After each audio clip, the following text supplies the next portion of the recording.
हरे कृष्ण। आप सभी भक्तजनों का, सभी वैष्णवों का, सभी भागवतों का हार्दिक अभिनंदन, हार्दिक स्वागत। आज की श्रीमद् भगवत गीता यथारूप की कक्षा में अध्याय 13 और दिन भी आज का आपका 13 है। और मैं हूं आपकी होस्ट, आपकी दोस्त, आपकी दासी। नाम है मेरा सर्वांग सुंदरी देवी दासी। 13 से लेके 18 तक के अध्याय जो हैं वो आप हमारे साथ पढ़ने वाले हैं। हरे कृष्ण। धन्यवाद। तो हम सत्र का शुभारंभ करेंगे। इस अध्याय का जो नाम है वो है क्षेत्रज्ञ विभाग योग। उससे पहले आपको कुछ और दिखाया जाएगा। उससे पहले आपको कुछ और दिखाती हूँ ताकि थोड़ा सा रिवीजन सॉर्ट ऑफ हो सके आपकी। ठीक है। आप लोगों ने अभी तक ये संदूक देखा होगा। ठीक। ये क्या है? एक नॉर्मल खजाने का बक्सा। लेकिन जब इसको खोलेंगे तो क्या है? एक ढक्कन ऊपर, एक ढक्कन नीचे। ये देखिए, जिस तरह से मोबाइल है, एक ढक्कन ऊपर, एक ढक्कन नीचे, है ना। अंदर क्या है? अंदर है खजाना। तो अंदर वाला जो चैप्टर्स आप लोगों ने पढ़े वो पढ़े आपने 7 से लेके 12 तक के अध्याय। वो क्या था? खजाना रूप, यानी भक्ति योग है पूरा। यहाँ पे आप देख लेंगे, पहले 6 अध्याय क्या था? डिब्बा का निचला आवरण। अंतिम 6 अध्याय क्या था? डिब्बी का रतन जड़ित ढक्कन। बीच वाले जो 6 चैप्टर्स थे, डिब्बी का अंदर सबसे उत्कृष्ट चमकता हुआ गहना, यानी प्रेम संदेश बीच में है। आई होप स्क्रीन चेंज हो चुकी है। कर्म के बारे में पढ़ा, कर्म योग, यानी पहले से लेके 6 अध्याय में। प्रेम भक्ति के बारे में आप लोगों ने पढ़ा 7 से लेके 12 अध्याय में, यानी कि भक्ति योग। और ज्ञान योग 13 से 18 तक के चैप्टर्स में आपने पढ़ा। ठीक है। कोई कंफ्यूजन नहीं। ओके। भगवान ने भक्ति योग को सेंटर में रखा, बीच में रखा, जैसा कि आपने फोटो देखी अभी यहां पर। इसमें क्या है? ये देखो तस्वीर। माँ बीच में है, बच्चे आगे पीछे अगल बगल है। क्योंकि यूजली क्या होता है, जो मेन चीज होती है, जो इंपॉर्टेंट चीज होती है, वो हमेशा सेंटर में होती है। होता है ना, जैसे छोटे बच्चों का मम्मा मेरी है, नहीं मम्मा मेरी है, मम्मा मेरी है, नहीं मम्मा मेरी है, मेरी है। तो मम्मा सेंटर में रहती है। वो चुन्नू की साइड भी है, वो मुन्नू के पास भी है। तो जो मेन चीज होती है वो बीच में है। ठीक है। तो प्रेम संदेश भगवान जी ने बीच में रखा, यानी कि 7 से लेके 12 तक के अध्याय भक्ति योग। अब आपने कर्म योग भी देख लिया, भक्ति योग भी देख लिया। इंपॉर्टेंट जो मेन चीज है वो तो पता लग गई। लेकिन 13 से लेके 18 चैप्टर्स, इसमें क्या है? इसमें भगवान बताने वाले हैं कि जो भी अभी तक आपने देखा, सुना, समझा, उसको व्यवहारिक, प्रैक्टिकल जिंदगी में कैसे उतारा जाए। तो आते ही मेरा प्रश्न ये था आप लोगों से कि चैंटिंग करना शुरू की कि नहीं की? माला करनी शुरू करनी है? अभी भी अगर आज तक अभी तक आप लोगों ने माला करना आरंभ नहीं किया है, तो आप लोगों से विनम्रता पूर्वक मेरा बहुत बहुत निवेदन है, हाथ जोड़ के आपके चरणों को छूकर, स्पर्श कर कर, कि प्लीज हरे कृष्ण महामंत्र का जप करना आरंभ कीजिए। ठीक है। तो इस अध्याय में हम क्या देखने वाले हैं? सारा का सारा आपका प्रैक्टिकल पूरा देखने वाले हैं। यानी कि आत्मा जो है, आत्मा फंसी हुई है, तो कहाँ फंसी हुई है? आत्मा कहाँ पर है? परमात्मा कहाँ पर है? हम किन चीजों में जकड़े हुए हैं? और किस प्रकार की इस जकड़न से हमको बाहर निकलना है? इस बारे में अब चर्चा शुरू होने वाली है अध्याय 13 से। ठीक है। हरे कृष्णा, हरे कृष्णा। ठीक है। Thank you. हाँ जी, रिकॉर्डिंग शेयर कर दी जाएगी बिल्कुल। आप डिवोटीज मेरे को मैसेजेस कर रहे हैं कि रिकॉर्डिंग प्लीज शेयर कर देना। रिकॉर्डिंग प्लीज शेयर कर देना। मैं शेयर कर दूंगी। मैं अपनी जिम्मेदारी पूरी कर दूंगी शेयर करने की। उसके बाद जिम्मेदारी आपकी होगी लाइक और कमेंट करने की, हरे कृष्ण लिखने की, फीडबैक देने की। हरे कृष्ण जरूर लिखना। कुछ नहीं आएगा लिखना कमेंट में, कोई मुझे नहीं चाहिए तारीफ करो, ना जन्म ना जन्म ना सुंदरी, कुछ नहीं चाहिए। लेकिन क्या करना होगा? हरे कृष्ण जरूर टाइप करना होगा और लाइक कर देंगे। ठीक है। उससे क्या होगा? लाइक करने से क्या होगा? जो वीडियो है ना, वो रिकॉर्डिंग बाकी डिवोटीज के पास जाएगी, जो अभी तक भगवत गीता सुन नहीं पाए हैं। जब उनके पास जाएगी तो उसकी कृपा आपको मिलेगी, क्योंकि आपकी वजह से कोई भगवत गीता का लेक्चर सुन पाया, श्रवण कर पाया, वो कृष्ण भक्ति में जुड़ेगा। तो सुकृति जो होगी वो आपको मिलेगी। ठीक है। इसीलिए आपको क्या करना होगा? कक्षा की अंतिम में जब आपको रिकॉर्डिंग डाल दी जाएगी, चैनल पे अपलोड हो जाएगी, तो उसके बाद आपको लाइक और कमेंट में हरे कृष्ण जरूर लिखना है। हरे कृष्ण। चलिए शुरू करेंगे। तो इस अध्याय के बारे में आपको मैं बता रही थी। इस अध्याय का नाम है क्षेत्रज्ञ विभाग योग। और दूसरा नाम है इसका प्रकृति पुरुष तथा चेतना। शुरुआत जो हो रही है वो प्रभुपाद जी के कुछ बातों से हो रही है। यहाँ पे आप देख रहे हो कुछ प्रश्न है यहाँ पर लिखे हुए। ठीक है। जैसे कि क्षेत्र क्षेत्रज्ञ विभाग योग में लिखा है यहाँ पे, अगर भक्ति ही परिणति अंतिम चरण है, तो ज्ञान को अंतिम 6 अध्यायों में क्यों प्रस्तुत किया गया है? तो ये सबसे अच्छी चीज है, शुरुआती मैंने आपको बता दिया इसमें कि क्या है। अगर आप बोलते हो कि भक्ति योग अच्छा है, तो ज्ञान योग को एंड वाले चैप्टर्स में क्यों डाला गया, यानी 13 से लेके 18 तक के चैप्टर्स में क्यों रखा गया?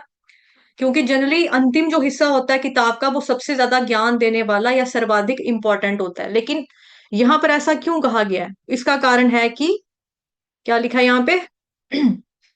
सही मायने में पूर्ण भगवत गीता भक्ति है। प्रथम 6 अध्याय चर्चा करते हैं कि कैसे कार्य माध्यम से भक्ति को प्राप्त किया जा सकता है। अंतिम 6 में ज्ञान के माध्यम से इसे प्राप्त करने का वर्णन है, और मध्य 6 में भक्ति की ही चर्चा करते हैं। इसके अलावा 12वें अध्याय में श्री कृष्ण भगवान ने बताया कि कैसे वह व्यक्तिगत रूप से अपने भक्तों को जन्म तथा मृत्यु के चक्र से बचाते हैं। अंतिम 6 अध्याय भौतिक दुनिया से खुद को निकालने के लिए आवश्यक दार्शनिक ज्ञान प्रदान करते हैं। ज्ञान माया से छुटकारा पाने की सहायता करती है और हमें कृष्ण की ओर आकर्षित करती है। इसीलिए जब हम भक्ति प्राप्त करने के लिए ज्ञान का उपयोग करते हैं तो वह भक्ति का हिस्सा बन जाता है। ठीक है जी। तो आप लोगों ने क्या करना है, जिन डिवोटीज का फर्स्ट डे है, आई मीन वो इस चीज का स्क्रीनशॉट ले लेंगे, बिकॉज जो क्वेश्चन ऊपर है उसी में इधर आंसर भी दिए हुए हैं। पॉइंट्स प्रभुपाद जी ने हमको निकाल के दिए हुए हैं जो आप स्क्रीन पर इस वक्त देख रहे हो। हरे कृष्णा, सभी को हरे कृष्णा। ठीक है जी। उसके बाद आप देख रहे हैं यहाँ पे अपने सामने श्लोक नंबर 1 और 2 इस अध्याय का, यानी कि 13 चैप्टर का यथारूप अध्याय, श्रीमद् भगवद गीता यथारूप अध्याय 13 श्लोक संख्या 1 और 2। आप में से कोई डिवोटी है जो पढ़ना चाहेगा श्लोक और अनुवाद, आपको चांस दिया जाएगा। कोई डिवोटी, कोई भक्तजन अगर पढ़ना चाहता है तो कृपया हैंड रेस करे। हरे कृष्ण कृष्ण कृष्ण हरे हरे, हरे राम राम राम हरे हरे। कोई पढ़ना नहीं चाहता है? क्यों? क्यों नहीं पढ़ना चाहते हो? प्रयास करना कर सकते हो, आप लोग प्रयास तो कर सकते हो। प्रभु जी, कुछ डिवोटीज यहाँ पर मोबाइल नंबर डाल रहे हैं, तो आप देख लीजिए। आप कहते हैं ना ऐड करने के लिए, आप वो डिटेल्स यहाँ डाल रहे हैं कुछ जी डिवोटीज। माता जी, बहुत सारे लोगों ने माता जी हैंड रेस किया हुआ है जी जी, पढ़ने मैं के देख लिए। लिया। जी, साधना सिंह माता जी को हम चांस देते हैं पढ़ने के लिए। हरे कृष्ण। जी माता जी पढ़िए। हरे कृष्णा माता जी. हरे Both कृष्ण माता जी। Sanskrit as well as Hindi, no, ma'am? जी जी माता जी, Yeah. जैसा भी आता Arjuna पढ़िए, उवा कोई प्रॉब्लम नहीं है। अर्जुन Yeah. उवाच यहाँ से पढ़िए। जी जी। हाँ. अर्जुन उवाच प्रकृतिं पुरुषं चैव क्षेत्रं क्षेत्रज्ञमेव च एतद् एतद्वदितुमिच्छामि ज्ञानं ज्ञेयं च केशवः. श्री भगवान उवाच इदं शरीरं कौन्तेय. स्क्रीन में मैम चली गई. जी जी।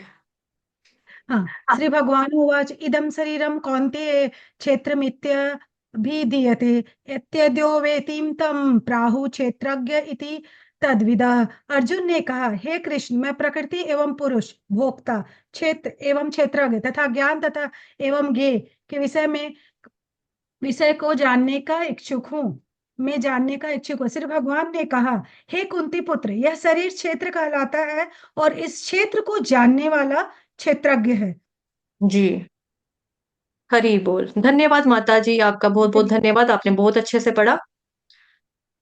तो हरे कृष्ण. यहाँ पर क्या है कि इधर भगवान कृष्ण जो है, अर्जुन जो है भगवान कृष्ण से पूछ रहा है कि एक ही मतलब जो श्लोक आप माता जी ने पहले पढ़ा ना 13.1 वाला, उसमें अर्जुन ने पूछ लिया 6 प्रश्न पहले ही श्लोक में। तो इस प्रकार पूरा अध्याय जो है भगवान कृष्ण इन्हीं प्रश्नों के उत्तर देने में रखते हैं।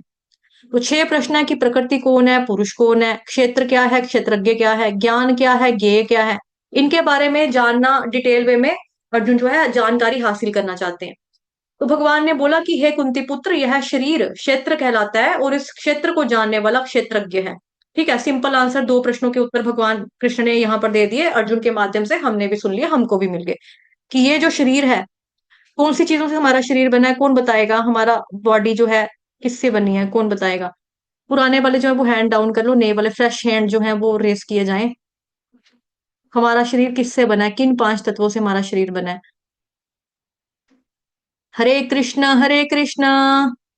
साधना पांडे माता जी, एक साधना सिंह माता जी को चांस दिया था, अभी साधना पांडे माता जी को देंगे। हरे कृष्ण। साधना पांडे माता जी बताइए माता जी।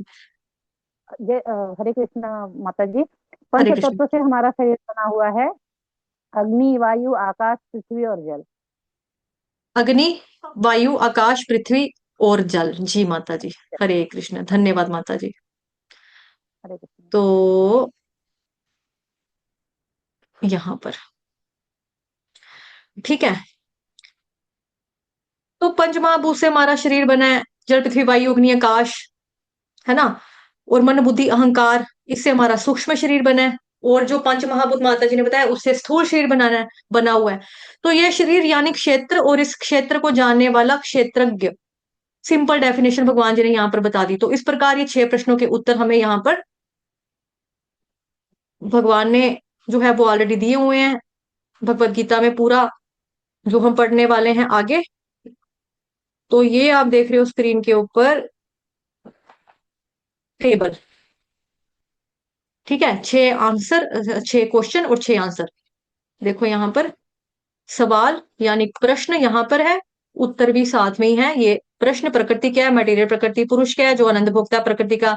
इस तरह से पूरा ये चार्ट जो है वो बनाया हुआ है। आप चाहें तो इसका फटाफट से स्क्रीनशॉट ले सकते हैं, फिर हम इसके ऊपर चर्चा करेंगे। ठीक है जी। तो ये आपके सामने आ गया है आपका चार्ट। स्क्रीनशॉट ले लीजिए ताकि आपको आगे एक्सप्लेन कर सकें। ठीक। तो प्रकृति क्या है, प्रकृति है ये भौतिक जगत जो हमको दिखाई देता है। नदी है, पेड़ है, पौधे है, जमीन है, बादल है, झरने हैं, फूल है, पत्ते हैं, पहाड़ियां हैं, सब कुछ प्रकृति है, नेचर है। फिर पुरुष क्या है, जो इंजॉय करता है, जो आनंद भोगता है, दी इंजॉयर, भोक्ता, वह पुरुष कहलाता है। 5वें अध्याय में भी हमने जो था, आपने सुना होगा माता जी से, प्रभु जी से, जिन्होंने आपको पढ़ाया। 5th चैप्टर का बहुत इंपॉर्टेंट श्लोक था, जिसको श्रीमद् भगवत गीता का शांति सूत्र कहा जाता है। वो कौन सुना सकता है शांति सूत्र भगवत गीता का? शांति सूत्र यानी कि पीसफुल फॉर्मूला। जो वो व्यक्ति समझ जाएगा, वो श्लोक को समझ जाएगा, वो शांति ही रहेगा, आनंद में रहेगा, शांति का अनुभव करेगा। कौन बताना चाहेगा? रविकांत प्रभु जी। पुराने वाले हैंड है, न्यू वाले हैंड रेस किए हैं आपने? हरे कृष्ण, हरे कृष्ण। 5वें अध्याय का 29वें नंबर का श्लोक, भोक्तारम यज्ञ तपसाम सर्वलोक महेश्वरम, पढ़ा था ना ये वाला? तो ये हमने वहां पर भी पढ़ा था कि जो इंजॉयर है, वाकई जो रियल इंजॉयर है वो कौन है? वो तो कृष्ण भगवान है। भोक्तारम यज्ञ तपसाम सर्वलोक महेश्वरम, भगवान ने बोला कि सभी चीजों का एकमात्र इकलौता भोक्ता मैं ही हूं। तो भोक्ता यानी पुरुष। तो यहाँ पर पुरुष के लिए बताया गया कि जो आनंद भोक्ता है वो प्रकृति का, वो कौन है? वो पुरुष है। फिर क्षेत्र यानी क्या? क्षेत्र यानी, ये भी भगवान जी ने हमें दूसरे ही श्लोक में क्लियर किया कि यानी ये शरीर, ठीक है।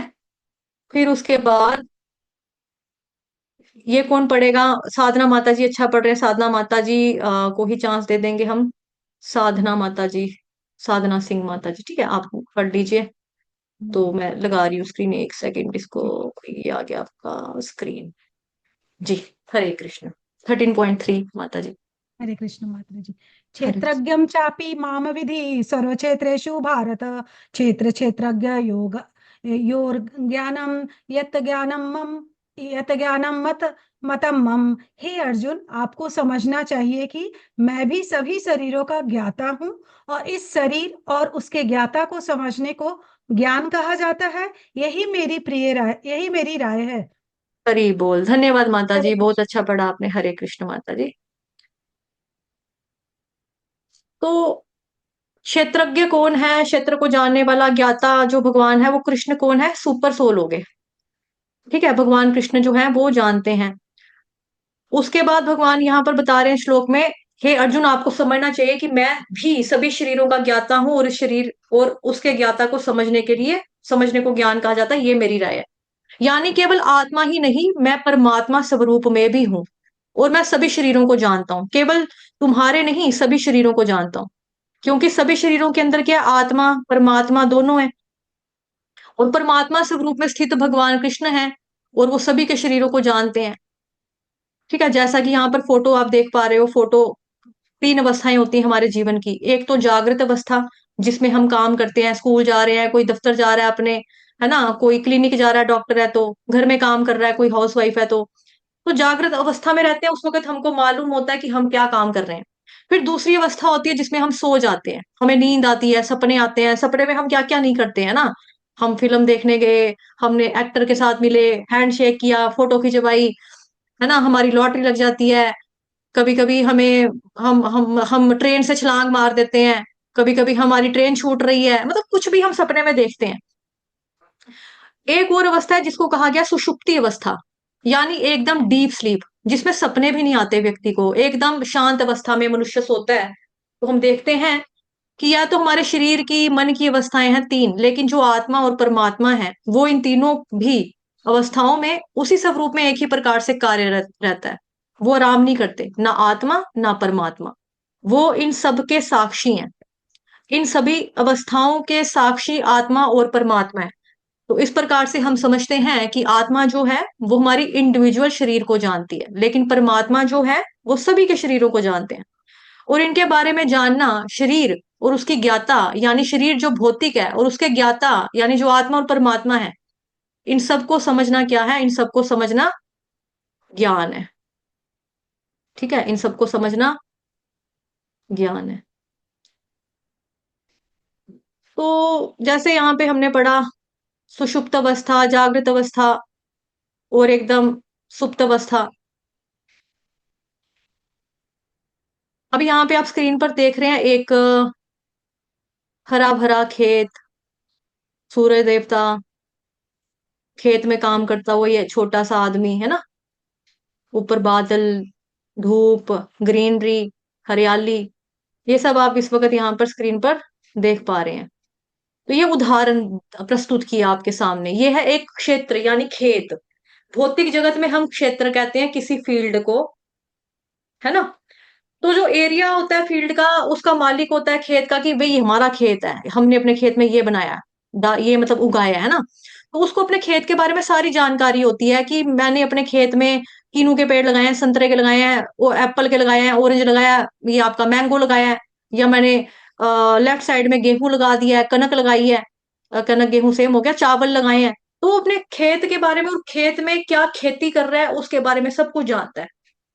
अपने खेतों को सींचने के लिए मेरे को पानी कहाँ से चाहिए, पानी कहाँ से लाऊंगा, नदी के पास में पड़ेगी या कुआं मेरा अपना है, कहाँ से लाना है पानी, कहाँ से खुराक देनी है जमीन को, उसको सारा कुछ मालूम है ना। लेकिन एक और है जो सब कुछ जानता है, वो कौन है, वो है सरकार। जो गवर्नमेंट होती है उसको सब कुछ पता होता है कि आपके खेत में क्या है, और सभी गांव वालों के खेतों में क्या क्या है, कहाँ कहाँ पे क्या क्या लगा हुआ है, इस इन सभी चीजों की जानकारी सरकार के पास भी है। और आत्मा यानी कि जो किसान है, किसान को आत्मा बोला जा रहा है यहाँ पे, ठीक है, तो किसान के पास भी है अपने खेत के बारे में। लेकिन परमात्मा कौन है, परमात्मा है सरकार। तो आपको याद होगा, आप लोगों ने पहले भी जो भगवत गीता पढ़ी है, मतलब है ना, पिछले दिनों, मतलब आप 12 दिनों से जो पढ़ रहे हो, उसमें आपने एक उदाहरण देखा होगा, पढ़ा होगा कि एक पेड़ है, पेड़ के ऊपर क्या है, दो पक्षी बैठे हैं, दो तोते बैठे हैं, एक आत्मा एक परमात्मा, है ना। उसी तरह से हमारा जो दिल है, हमारा जो हृदय है, उसके अंदर दो है, एक हम यानी जीवात्मा स्वयं, और दूसरा कौन है, परमात्मा। परमात्मा को हम चैत्य गुरु भी कहते हैं। परमात्मा हमारा साक्षी के रूप में भी काम करता है। कुछ हमारी चाहत होती है, ख्वाहिश होती है कि हमें ये मिल जाए, ये वस्तु प्राप्त हो जाए, भगवान हमें दे नहीं रहे, भगवान हमें दे नहीं रहे, भगवान को पता है अंदर से कि ये क्या चाहता है। और अगर आपको कोई वस्तु मिल जाती है जो आप चाहते हो, उसके ऊपर गुड लग गया, मतलब कि अप्रूव कर दिया, भगवान ने सैंक्शन कर दिया, तो वो भी सैंक्शन करने वाला कौन है, परमात्मा है। इवन आप मुंह से नहीं बोलोगे कि मेरे को ये चाहिए, मैं ये करना चाहता हूँ, अंदर से जो आपके चीज चल रही होगी वो परमात्मा जानने वाला है सब कुछ। तो परमात्मा जो है वो हमारा सैंक्शन भी करता है, प्रूव भी करने वाले हैं, और साक्षी भी हैं। साक्षी किस चीज के हैं, ईच एंड एवरी एक्शन को वॉच करते हैं वो हमारे, जो चीज हम कर रहे हैं, जो चीज कर रहे हैं, जो भी चीज एक्स वाई जेड कुछ भी करते आ रहे हैं, वो सब कुछ हमारे परमात्मा को मालूम है। वो चाहते गुरु के रूप में हमको बैठ के टाइम टू टाइम गाइड भी करते हैं, मत कर गलत है, मत कर गंदी बात है, मत कर गलत है, लेकिन हम सुन नहीं पाते हैं। तो आत्मा और परमात्मा जो है वो हमारे हृदय में परमानेंट वास करते हैं, रहते हैं। और जब आत्मा जाती है, परमात्मा जाते हैं, आत्मा भी साथ चली जाती है, तो फिर शरीर मृत, आप लोगों ने पढ़ा ये सेकंड अध्याय में उसके बारे में कि कैसे हो जाता है ना। तो ये आप देख रहे हो इधर खेत, जो आपको दिखाया जा रहा है यहाँ पे, समझाया जा रहा है ना। तो किसान को बोला गया है आत्मा, और परमात्मा बोला गया सरकार को। ठीक है जी। फिर उसके बाद आप देख रहे हैं स्क्रीन के ऊपर, यहाँ पर एक वेद को लिख रहे हैं, है ना, कुछ बुक लिख रहे हैं, ग्रंथ लिख रहे हैं, मतलब आप इसको फोटो को देख के इतना तो समझ सकते हैं कि कोई ग्रंथ लिख रहा है। ऋषि वेद व्यास जी ग्रंथ लिख रहे हैं। विभिन्न वैदिक ग्रंथों में विभिन्न ऋषियों ने कार्यकलापों के क्षेत्र तथा उनके कार्यकलापों के ज्ञाता के ज्ञान का वर्णन किया है। इसे विशेष रूप से वेदांत सूत्र में कार्य कारण के समस्त तर्क समेत प्रस्तुत किया गया है। ठीक है जी। तो अलग अलग ग्रंथ हैं, अलग अलग शास्त्र हैं, जिसमें क्षेत्र क्षेत्रज्ञ उनके कार्यकलापों के बारे में बताया गया है, इनके कार्य को और उनके कारणों को बताया गया है। जैसे कोई भी काम होता है उसके पीछे कारण होता है, तो उसके तर्कों के साथ वेदांत सूत्र में खास करके बताया गया है कि वेदांत सूत्र किसने लिखा, ऋषि वेद व्यास ने लिखा, है ना। तो यही चीज हमें यहाँ पर बता रहे हैं। फिर यहाँ पे प्रभुपाद जी के कुछ तात्पर्य से चुनिंदा लाइंस प्रस्तुत की हैं आपके सामने। 13वें अध्याय का 5वें नंबर का श्लोक, इसको पढ़ लेंगे। भगवान की शक्ति का प्राकट्य अन्नमय रूप में होता है, जिसका अर्थ है अस्तित्व के लिए भोजन, अन्न की निर्भरता, अन्न पर निर्भरता। यह ब्रह्म की भौतिकतावादी अनुभूति है। अन्न में परम सत्य की अनुभूति करने के पश्चात फिर प्राणमय रूप में मनुष्य सजीव लक्षणों या जीवन रूपों में परम सत्य की अनुभूति करता है। ज्ञानमय रूप में यह अनुभूति सजीव लक्षणों से आगे बढ़कर चिंतन, अनुभव तथा कांक्षा तक पहुंचती है। तब ब्रह्म की उच्चतर अनुभूति होती है, जिसे विज्ञानमय रूप कहते हैं। विज्ञानमय जो जीवित इकाई के दिमाग और जीवन के लक्षणों को स्वयं जीवित इकाई से अलग करते हैं। उसके पश्चात परम अवस्था आती है, जो आनंदमय है, अर्थात सर्व आनंदमय प्रकृति की अनुभूति है। इस प्रकार से ब्रह्म अनुभूति की 5 अवस्थाएं हैं, जिन्हें ब्रह्म पुच्छम कहा जाता है। इनमें से प्रथम 3 अन्नमय, प्राणमय, ज्ञानमय अवस्थाएं जीवों के कार्यकलापों के क्षेत्रों से संबंधित होती हैं। परमेश्वर इन कार्यकलापों के क्षेत्रों से परे है और आनंदमय है, और आनंदमय है। आप लोगों से निवेदन है, इसका स्क्रीनशॉट जो है वो आप ले सकते हैं, ताकि आपको पता रहेगा कि इंपॉर्टेंट चीज है, मतलब जो प्रभुपाद जी ने मतलब तात्पर्य में हमारे को बताया है उसमें। ठीक है। तो भगवान की शक्ति का प्राकट्य अन्नमय रूप में होता है, जिसका अर्थ है अस्तित्व के लिए भोजन करना, अन्न पर निर्भरता। यह ब्रह्म की भौतिकतावादी अनुभूति है। तो ये वाली जो अनुभूति है ना, सबसे ज्यादा लोएस्ट लेवल की है, कि हम सारे अन्न के ऊपर आश्रित हैं। रोटी खा, बड़ा कैसे होगा, रोटी खा, लड़ाई कैसे करेगा, रोटी खा, स्कूल कैसे जाएगा, रोटी खा, काम कैसे करेगा, रोटी खा, कमा कर कैसे लाएगा, है ना। तो ये बोला जाता है, मतलब बिल्कुल लोएस्ट की, मतलब अन्न, परमात्मा भगवान को अन्न में देखना, कि अन्न खाएंगे हम जिंदा रहेंगे, अन्न खाएंगे हम जिंदा रहेंगे, तो भगवान ही भोजन है। एक कुछ कहावत भी है ना, कि कुछ लोग जीते हैं कि मैं खाने के लिए जीता हूं, कुछ लोग कहते हैं मैं उतना खाता हूं जिसमें मैं जिंदा रह सकूं। समझे।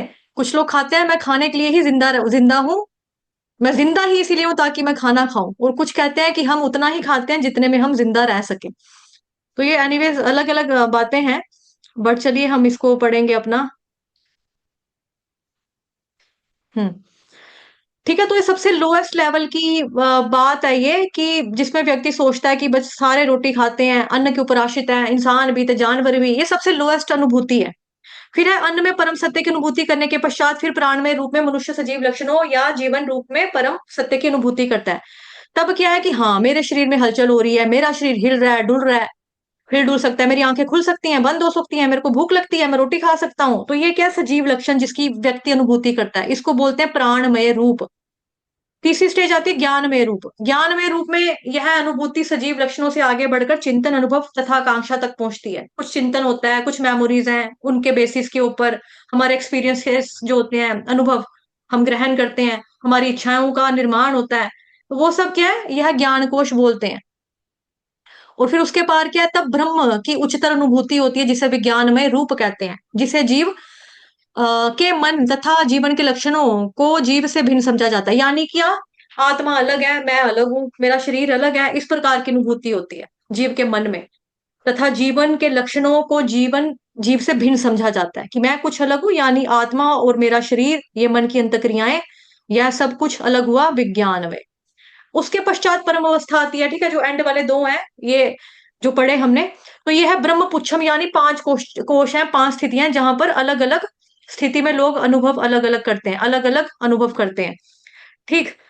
तो जो आप देख पा रहे हो स्क्रीन के ऊपर, इसी के बेसिस के ऊपर यहाँ पर क्या है आप देख पा रहे हो, एक छोटू सा चार्ट सॉर्ट ऑफ बताया हुआ है, इसको मैंने ऑलरेडी एक्सप्लेन कर दिया। अन्न में सबसे नीचे बोला, प्राण में, मनोमय, विज्ञान में, आनंद में। ठीक है, ये 5 कोश, इनके बारे में अगर डिटेल होता है ना, इनके बारे में भी डिफरेंट कोर्स होता है। इन पांचों को जानने के लिए भी एक डिफरेंट कोर्स होता है इस्कॉन वालों का। ठीक है, तो एनीवेज वो हमारा चर्चा का विषय नहीं है। तो जो हमारा टॉपिक है, मुद्दा है, हम उसी के ऊपर काम करेंगे, उसी को बोलेंगे अभी, है ना भाई। तो ये आप देख पा रहे हो इधर स्क्रीन के ऊपर, इसको फोटो लेनी है इसकी, तो आप इसकी तस्वीर ले लो, चार्ट की ना, जो स्क्रीनशॉट ले लो छोटा छोटा। आई थिंक आपके ग्रुप में आती होगी प्रेजेंटेशन, फिर भी अगर कोई व्यक्ति लेना चाहता है, जैसे माता जी मैं देख पा रही हूँ, साधना सिंह माता जी ये हर एक लाइन को नोट कर रही हैं, अच्छी बात है, बहुत गुड है, अच्छी बात है। आई रियली अप्रिशिएट दिस, कि माता जी एक एक लाइन को नोट कर रहे हैं, इंपॉर्टेंट पॉइंट्स को मार्क लगा रहे हैं। सभी भक्तों को ऐसे करना चाहिए। हम लोगों ने भी अपनी कॉपियां नोटबुक भरी होती हैं, है ना। लिखने से याद रहता है हमें, सुनकर तो भूल जाता है। ऐसे मैं 100% बोलूंगी, आप लोगों को 70% समझ में आएगा, सुनाई देगा, उसके बाद जो याद रखोगे वो 40% रहेगा। अगर कॉपी बनाई होगी, नोटबुक खोलोगे, देखोगे, हाँ पता तो रहेगा भाई ये था लिखा हमने, है ना, तो फिर लिखा हुआ ही हमेशा याद रहता है हमें। ठीक है जी, तो चलो हम अपना वापस निकालेंगे पीडीएफ, ये आ गया आपका। ठीक है, तो पहले अन्न में जो हमने देखा, जीव की अन्न के ऊपर निर्भरता, उसके बाद प्राण में, उसके बाद ज्ञान में, ज्ञानमय में हम क्या करते हैं, चिंतन, अनुभव, आकांक्षा। तो यहाँ तक ये तीनों स्टेजेस हैं, हमारे में भी है, पशुओं में भी है। कुत्ता याद रखता है अनुभव के आधार पर, है ना, जो जानवर में भी होता है, इंसान में भी होता है। जो पेट्स, ये स्ट्रीट डॉग्स होते हैं, उनको पता है कि ये जो आदमी था यहाँ से निकला था ना, तो मैंने इसको देख के दुम हिलाई थी, इसने दुकान से मेरे को बिस्कुट का पैकेट ने मेरे आगे खोल के रख दिया, तो मैंने खाए थे। उस कुत्ते को मेमोरी याद रहती है। कुत्ता कभी देखा होगा, जब कोई खिलाता है ना उसको, तो उसका मुंह देखता है एक बार जरूर कि कौन खिला रहा है। और कुत्ते को यह भी रहता है कि मैं इनकी गली से निकला था ना, इस बंदे ने मेरे को ऊपर से पत्थर फेंका था, इसकी गली में नहीं जाना, ये आदमी मारता है। उसको भी अपने एक्सपीरियंस के बेसिस के ऊपर पूरी चीजें याद रहती है, इवन जानवरों को भी याद रहता है। इनके घर में पिछली बार मैंने अंडे दिए थे ना, चिड़िया सोचती है मन में, इनके घर पे मैंने अंडे दिए थे ना, इस औरत ने मेरे अंडे फेंक दिए थे, तोड़ दिए थे, अब मैं इनके घर में अंडे दूंगी, अब मैं पेड़ के ऊपर दूंगी, ऊपर जाके कोने में अंडे दूंगी। चिड़िया को भी नॉलेज है, चिड़िया को भी पता है, अपने एक्सपीरियंसेस के बेसिस के ऊपर पशु पक्षी हर कोई जीव जंतु जो होता है वो याद रखता है। हर कोई याद रखता है, हर कोई याद रखता है ना। भगवान ने सबको दिया है ये चीज, मेमोरी वगैरह या एक्सपीरियंस के बेसिस के ऊपर कोई चीज याद रखना, चिंतन करना, अनुभव करना, सब में है ना। तो ये तीनों स्थितियां जानवर में भी है, हमारे अंदर भी है। इसके ऊपर की जो है विज्ञान में, कि हमारे शरीर को, हमारे मन को हमसे भिन्न समझना, इसको बोला जाता है विज्ञानमय कोश। और इससे भी ऊपर है आनंदमय कोश। तो ये 5 अवस्थाएं हैं जीवन की अभिव्यक्ति की। ठीक है,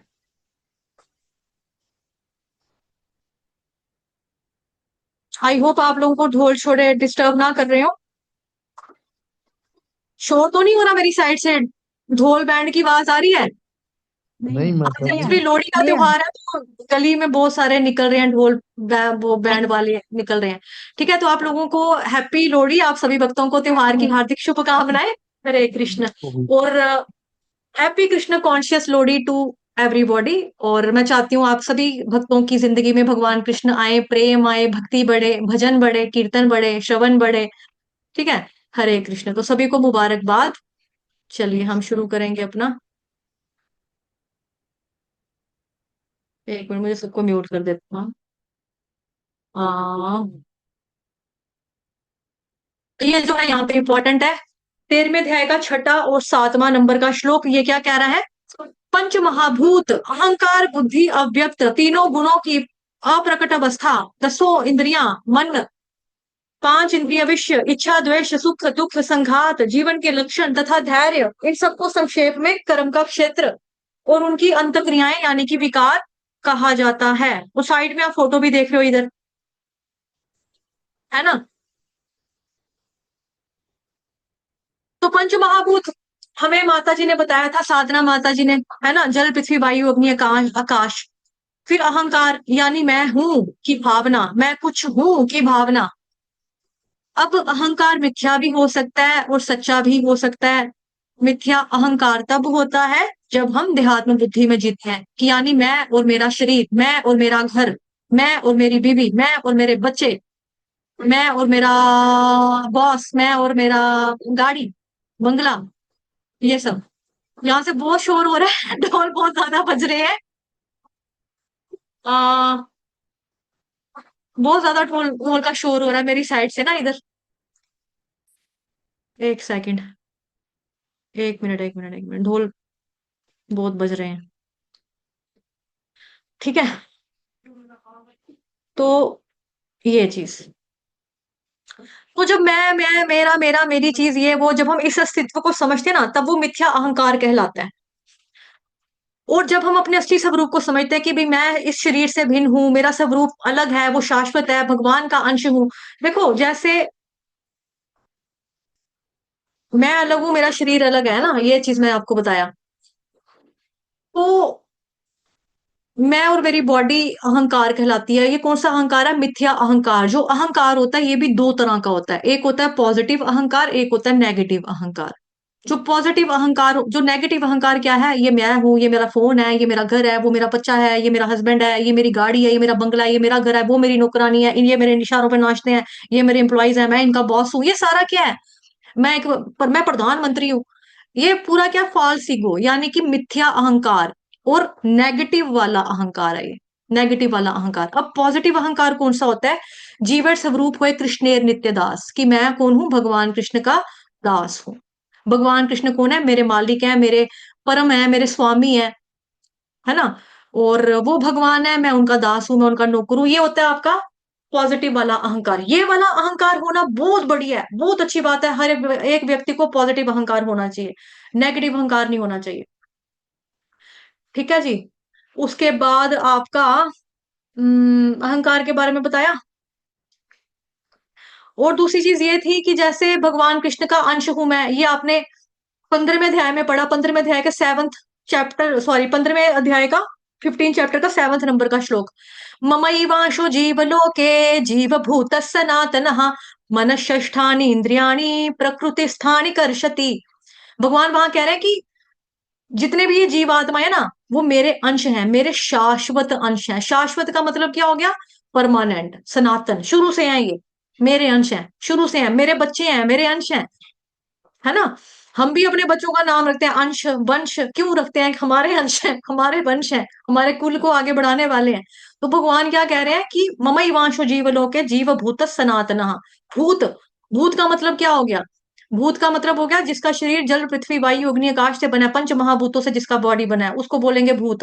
ये वो वाला भूत नहीं है जो मरने के बाद हम फिल्मों में वो देखते हैं ना, अजीब हॉरर शो,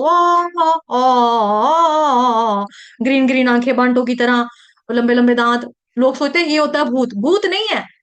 भूत भूत होते हैं हम, जिसकी शरीर, जिसका बॉडी बना है जल पृथ्वी वायु अग्नि आकाश से। और लोगों को लगता है कि हमने भूत देखा, या मरने के बाद भूत बन गया, भूत बन गया, भूत बन गया।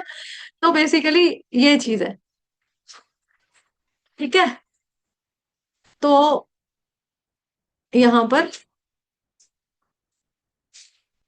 हम्म फॉल्स इको के बारे में बताया मैंने, और किसके बारे में? ममई वांशो जीवलोके जीवभूत सनातन। हाँ, ठीक है। और पॉजिटिव अहंकार, यानी मैं भगवान का नित्य दास हूं। तो इस प्रकार से जो हमारा रियल आइडेंटिटी है, स्वरूप है, जब हम उसको समझते हैं, वो हमारा कहलाएगा पॉजिटिव अहंकार, सच्चा अहंकार। फिर बुद्धि हमने देखी थी कि सूक्ष्म शरीर में क्या क्या है, अहंकार, मन, बुद्धि। और अव्यक्त 3 गुण, जो सत्वगुण रजोगुण तमोगुण है, उनकी अव्यक्त अवस्था छुपे हुए हैं वो 10 इंद्रियां तथा मन। मन को जानबूझकर इंद्रियों के साथ रखा है ना। देखिए, नहीं तो हम सूक्ष्म शरीर में मन बुद्धि अहंकार कहते हैं, है ना, मन बुद्धि अहंकार को कहते हैं। तो यहाँ पे जो आप घोड़े देख पा रहे हो साइड में, है ना, हरे कृष्ण, हरे कृष्ण। प्लीज सबसे निवेदन है, एक एक करके हरे कृष्ण माता जी। हो गया हरे कृष्ण कक्षा की शुरुआत में। ऐसे ना लगता है कि पता नहीं कोई इंपॉर्टेंट प्रश्न होगा, कुछ इंपॉर्टेंट बात है। कोई बात नहीं। ठीक, तो 10 इंद्रियां, मन, मन को जानबूझकर इंद्रियों के साथ रखा है। अभी आपको श्लोक का रेफरेंस भी दिया, मन षष्ठान इंद्रियाणी प्रकृति स्थानी कर्षति। तो उस श्लोक में भगवान क्या कह रहे हैं कि जीव जो है ना, जीव आत्मा, वो संघर्ष कर रही है। संघर्ष कर रही है। और मन क्या है, मन इनका उस्ताद है, इनका बॉस है, और बाकी ये सारी इंद्रियां क्या है, इनके चेले हैं, इनके शागिर्द हैं। जैसे जैसे मन डुगडुगी बजाएगा वैसे वैसे इंद्रियां डांस करेंगी। इसका ये हो गया मन षष्ठान इंद्रियाणी प्रकृति। तो जैसे मानो कि आप लोगों को भक्ति में आगे आपको पता लगा कि नहीं, बाहर की चीज नहीं खानी चाहिए क्योंकि चेतना खराब होती है। अगला बंदा हाथ धो रहा है कि नहीं बना धो रहा है, उसके तो खाली बिजनेस है कि अरे खिलाओ लोगों को, कीड़े वाला खाना भी दे रहे हैं, ठीक है खिलाओ, हमें तो पैसे कमाने से मतलब है। अरे बासा भी है तो क्या हुआ, बासा मतलब बया भी है तो क्या हुआ, खराब लगेगा तो क्या हुआ, डॉक्टर किस लिए बैठे हैं, खुद दवाई खाएगा, अरे खाना खिलाओ। तो चेतना जो है उसकी कैसी है कि पैसा कमाओ, उसकी कोई सेवा वाला भाव नहीं है कि किसी को खाकर अच्छा लगे, है ना, कोई खाकर दोबारा भी आए, उसके अंदर वो नहीं है। रेस्टोरेंट में जाएंगे उनके अंदर वो फीलिंग थोड़ा है जो आपकी मम्मा रसोई में खाना पकाती है आपके लिए, जो मम्मा की फीलिंग है, मेरा बच्चा खाना खाएगा, अच्छा बनेगा, हेल्दी होगा, है ना, घर का नेचुरल फूड उसको मिलेगा, न्यूट्रिशन से भरपूर होगा, तगड़ा बनेगा, पुष्ट पुष्ट होगा, हेल्दी बच्चा बनेगा। ये फीलिंग माँ ले सकती है, ये माँ का भाव है। जो दुकानदार दुकान के ऊपर बैठा है, रेडी के ऊपर जो मोमो बेच रहा है उसका, उसके अंदर ये फीलिंग थोड़ा है कि जो मम्मी वाली आएगी, है ना। और हमारी इंद्रियां क्या करती है, हमको खींच कर लेके जाती है, वो देखो अंकल आ गया, रेडी वाला अंकल आ गया, छोटे बच्चे होते मम्मा वो आ गया, अंकल आ गया, पैसे दे दो हमें जाना है दुकान पे, वो आ गया, वो आ गया, आइसक्रीम वाला आ गया, पॉपकॉर्न बेचने वाला टल टल टल कर रहा है, लेके दो लेके दो।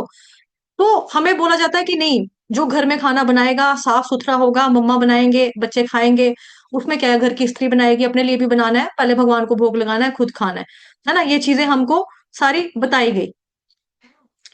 तो यहाँ पर क्या है कि भाई चेतना का बात है ना, चेतना की बात है। इंद्रियां जो होती है, इंद्रियां हमको अपने अपने हिसाब से कहती हैं कि भाई मैंने ये खाना यहाँ लेके चल, आज वो धुरंधर पिक्चर लगी है, फिल्म दिखा कर ला, आंखें बोलेंगी देखने जाना है फिल्म को, फिल्म दिखाओ, कान बोलेंगे वहां पर कोई म्यूजिक शो करने के लिए एक बड़ा वो आया, क्या बोलेंगे, सेलिब्रिटी सिंगर आया, वहां लेके चल, कान मेरा सुनना चाहता है उसका गाना।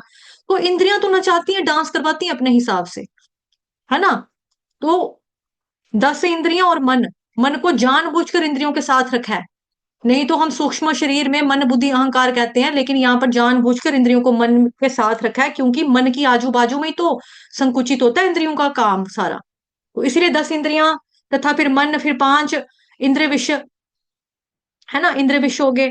तो इंद्रिय विषय भी आपको पता ही है कि इंद्रिय को कोई टॉपिक चाहिए करने के लिए, है ना, कोई टॉपिक चाहिए। जैसे 5 इंद्रियां, 5 ज्ञान इंद्रियां, 5 इंद्रिय विषय उसको खींचते रहेंगे। कोई गाना बजाओ अच्छा सा, डीजे वाला बाबू मेरा गाना बजा दे, अच्छा वाला गाना लगा। जीभ को चाहिए खाना, अच्छा वाला खाना बनाओ, मेरे को अच्छा अच्छा फूड चाहिए खाने के लिए, मैं फूडी पर्सन हूँ, मेरी जीभ मांगेगी अब नमकीन हो जाए, अब कोई चटपटा हो जाए, अब कोई करारा हो जाए, है पूरा दिन मतलब होता ना, ऐसी चीजें कितनी सारी चलती हैं इंसान के दिमाग में, कितना कुछ चलता है। अब करारा हो जाए, अब ये हो जाए, वो हो जाए। दुकानदार पे क्या बोलेंगे, गोलगप्पे की रेडी के ऊपर गोलगप्पे खाने जाएंगे, चाट पापड़ी है वो, क्या बोलेंगे, पानी पूरी, है ना, भैया और दिखा, भैया और दिखा, भैया और, भैया और खट्टा डालो, भैया और इमली डालो, भैया और तीखा डालो। तो इंद्रिय मांग रही है, जीभ मांग रही है कि दो हमें खिलाओ, हम हमें खिलाओ। उसी जीव को आप प्रसाद की आदत डालोगे, वो नियंत्रण में हो जाएगी, कंट्रोल में हो जाएगी।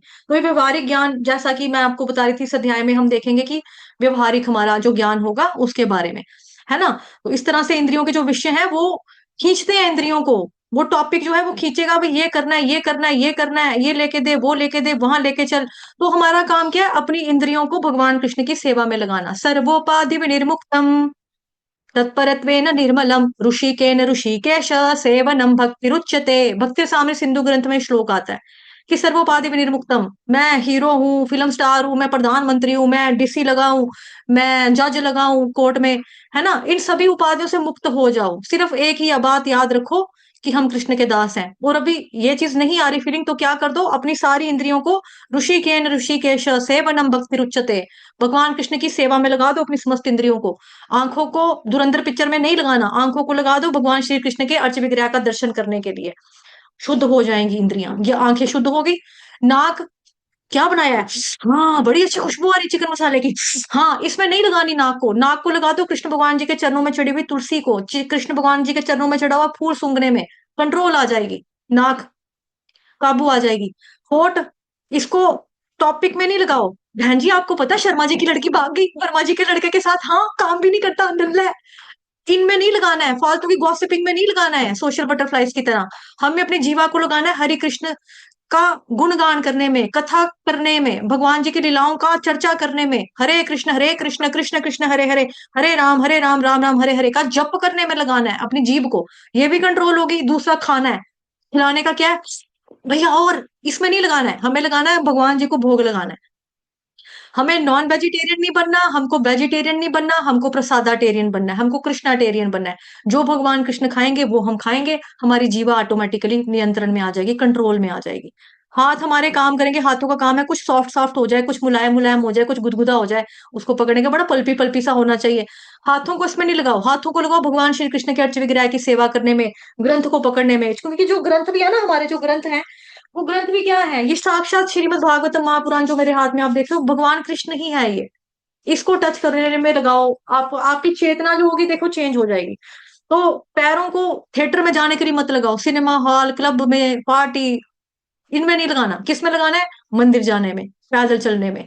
जाओ भगवान जी के दर्शन करो, जाकर वहां पर बुक डिस्ट्रीब्यूशन की सेवा करो, खड़े होकर करो, चलकर करो, लोगों को रोक रोक कर करो। तो भगवान की सेवा में अगर आप अपनी इंद्रियों को लगा दोगे तो वो ऑटोमेटिकली कंट्रोल्ड हो जाती हैं। उसको फिर आपको काम करने की जरूरत नहीं है, यहाँ चल, मैंने यहाँ नहीं दिखानी तेरे को फिल्म, वहां चल। आपको लड़ने की जरूरत नहीं पड़ेगी, इंद्रियों से स्ट्रगल करने की जरूरत नहीं पड़ेगी। भगवान की सेवा में इंद्रियों को लगा दोगे, वो ऑटोमेटिकली आपके नियंत्रण में आ जाएंगी। क्लियर हो गया? चलो भैया आगे देखेंगे हम।